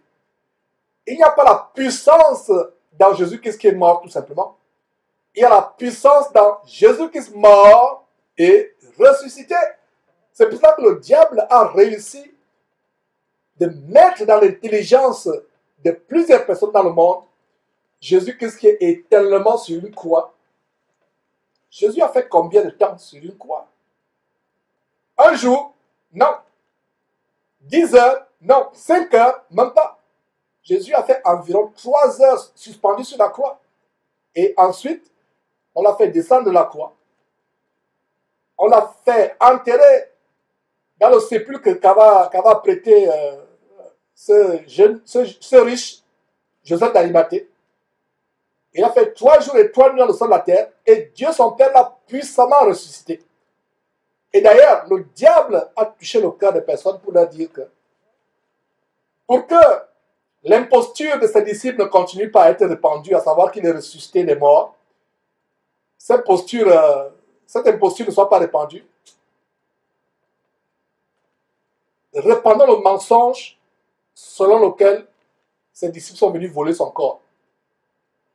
Et jusqu'aujourd'hui, au moment où je vous parle, certains juifs zélés dans le judaïsme pensent que le corps de Jésus a été volé par ses disciples, qu'il n'est pas ressuscité des morts. Paul, à partir du verset 22, parle aux Grecs. Les Grecs sont émerveillés par les choses qu'ils entendent. Ils sont calmes. Personne ne reprend Paul. Ils écoutent silencieusement Paul. Eux qui étaient habitués à raisonner, à argumenter. Personne ne coupe la parole à Paul. Mais quand Paul arrive à la résurrection des morts, ils arrêtent. Le diable n'aime pas la résurrection de Jésus-Christ. Le diable n'aime pas que vous entendiez parler de la résurrection de Jésus-Christ. C'est pour ça que mon frère, là où tu te trouves, j'aimerais que tu cries avec moi, Jésus-Christ est ressuscité des morts. Ça produit la puissance. Même les démons tremblent quand ils entendent que Jésus-Christ est ressuscité des morts. C'est la raison pour laquelle, quand un démon vient t'attaquer, tu dis, au nom de Jésus-Christ, qui est ressuscité des morts, je t'ordonne de sortir de mon corps ou de sortir de cette maison et de ne plus jamais revenir. Ou de sortir de mon enfant, de ne plus jamais revenir. Il y a la puissance dans le nom de Jésus-Christ ressuscité. Parce que beaucoup de chrétiens utilisent le nom de Jésus-Christ en pensant mentalement, en ayant dans leur image mentale le Jésus sur la croix. C'est pour ça que vous ne pouvez pas chasser un démon. Vous ne pouvez pas être exaucé dans vos prières. Parce que le démon qui vous aveugle, c'est que le Jésus auquel vous croyez n'est pas le Jésus ressuscité, assis à la droite de Dieu dans le lieu céleste. C'est pour cela qu'il veut toujours vous maintenir dans cette image. Donc vous qui avez ce Jésus sur la croix, brisez ces croix, coupez ces chapelets, brûlez-les, sortez de tout bâtiment où il y a une croix au-dessus. D'ailleurs, qu'est-ce que vous faites encore dans ces bâtiments? La Bible ne dit-elle pas que c'est nous le temple de Dieu? Donc sortez de toute église entre guillemets, sortez de toute chapelle, de toute cathédrale où il y a une croix en bois. Ça, c'est une croix diabolique. Cette croix diabolique fait de cette maison, cette chapelle, cette cathédrale, cette église soi-disant, ça fait de ces endroits des habitations de démons. Là où il y a une croix en bois, où il y a une croix ayant Jésus, Dieu n'y est pas, ce sont les démons. Donc, si vous êtes dans une église soi-disant évangélique où le pasteur prêche, sur lequel il y a une croix, Dieu n'y est pas. Sortez de cet endroit. Et si vous-même, vous êtes peut-être catholique ou évangélique ou protestantico, je ne sais pas quoi, vous avez encore une croix dans votre maison, vous avez des boucles avec des croix, vous avez des chapelets, peu importe les représentations des croix, vous avez été séduit par Satan. Satan a voulu que vous croyiez que Jésus est sur une croix. Jésus n'est pas sur une croix. Il est ressuscité. Il est monté au ciel par la puissance de Dieu qu'il a levé au ciel. Et Dieu l'a fait asseoir dans toute la gloire à sa droite. J'espère que vous êtes bénis par ce que je vous dis. Ce sont des grandes révélations. Regardez, regardez mes frères et sœurs. Regardez, regardez. Depuis le verset 22, Actes chapitre 17, Paul parle, les Grecs boivent ses paroles. Boivent ses paroles. Mais dès qu'ils prononcent la résurrection, ils disent non, on va t'entendre un autre jour là-dessus. Regarde la politesse. Ils ne veulent pas le brusquer. Ils remarquent que Paul a de la connaissance. Alors ils disent, les uns se moquent. Les uns se moquent. Ils disent, ils disent, celui-là, on le prenait au sérieux. Il est fou. Passons à autre chose. Les autres disent, non, ok Paul, on t'a écouté.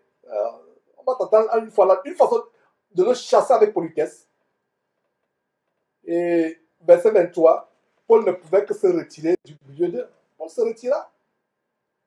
Ils n'ont pas voulu entendre ce par quoi nous sommes sauvés. Regardez ce que Paul écrit, inspiré par le Saint-Esprit en Romains chapitre 10 à partir du verset 9.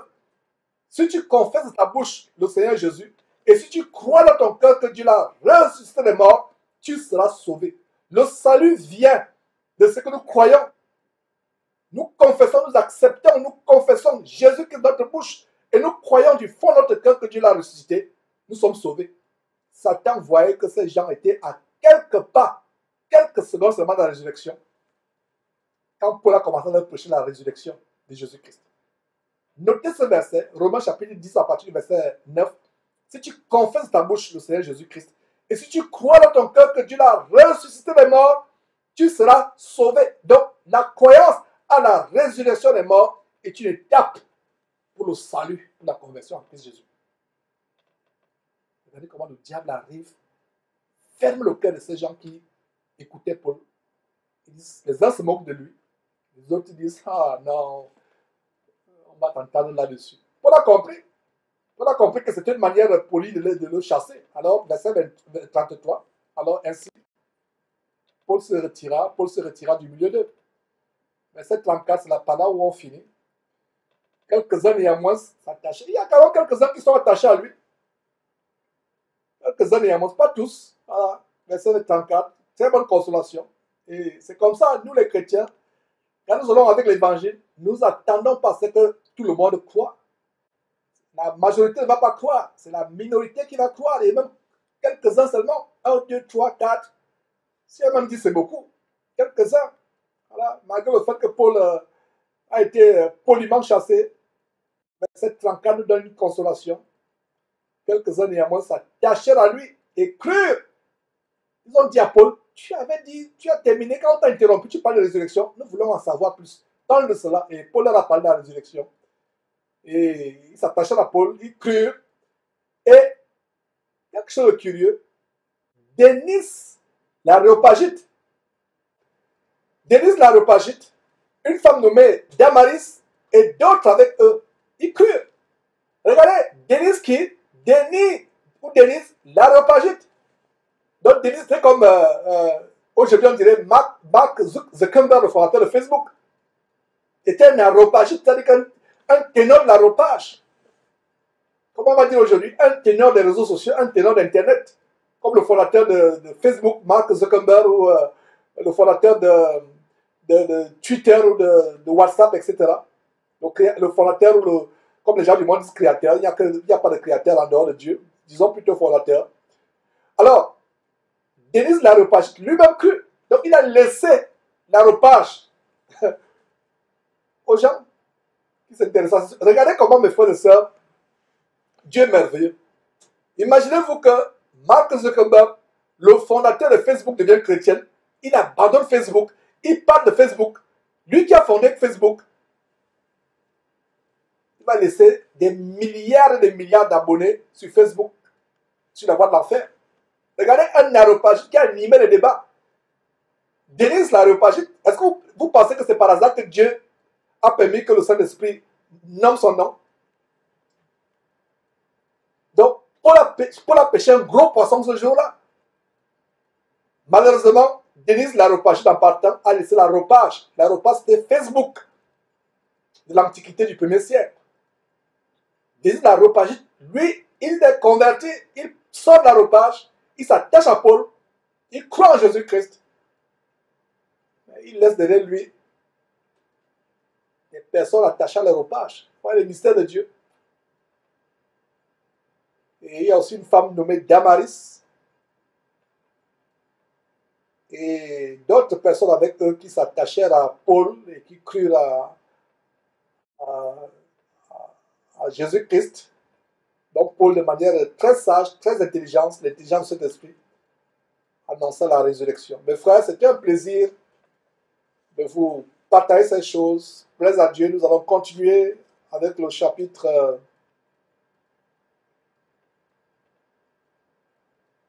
18 de Actes la semaine prochaine, samedi prochain. Plaise à Dieu, si nous sommes toujours en vie ou si le Seigneur Jésus ne vient pas de temps. Nous allons tout simplement rendre grâce à Dieu et nous séparer. Éternel Dieu, nous te rendons grâce, nous te remercions pour l'infinie grandeur de ton amour, de ta puissance. Merci pour ces révélations, pour ces exhortations, pour ces réprimandes, pour ces corrections, ces instructions que tu nous as données, Seigneur Dieu. Donne-nous de nous élever à ce standard, que nous sommes passionnés par ta parole, où nous l'annoncions partout où nous trouvons, sans avoir honte de quoi que ce soit ou de qui que ce soit. Merci pour cet enseignement nouveau. Au nom de Jésus-Christ. Amen.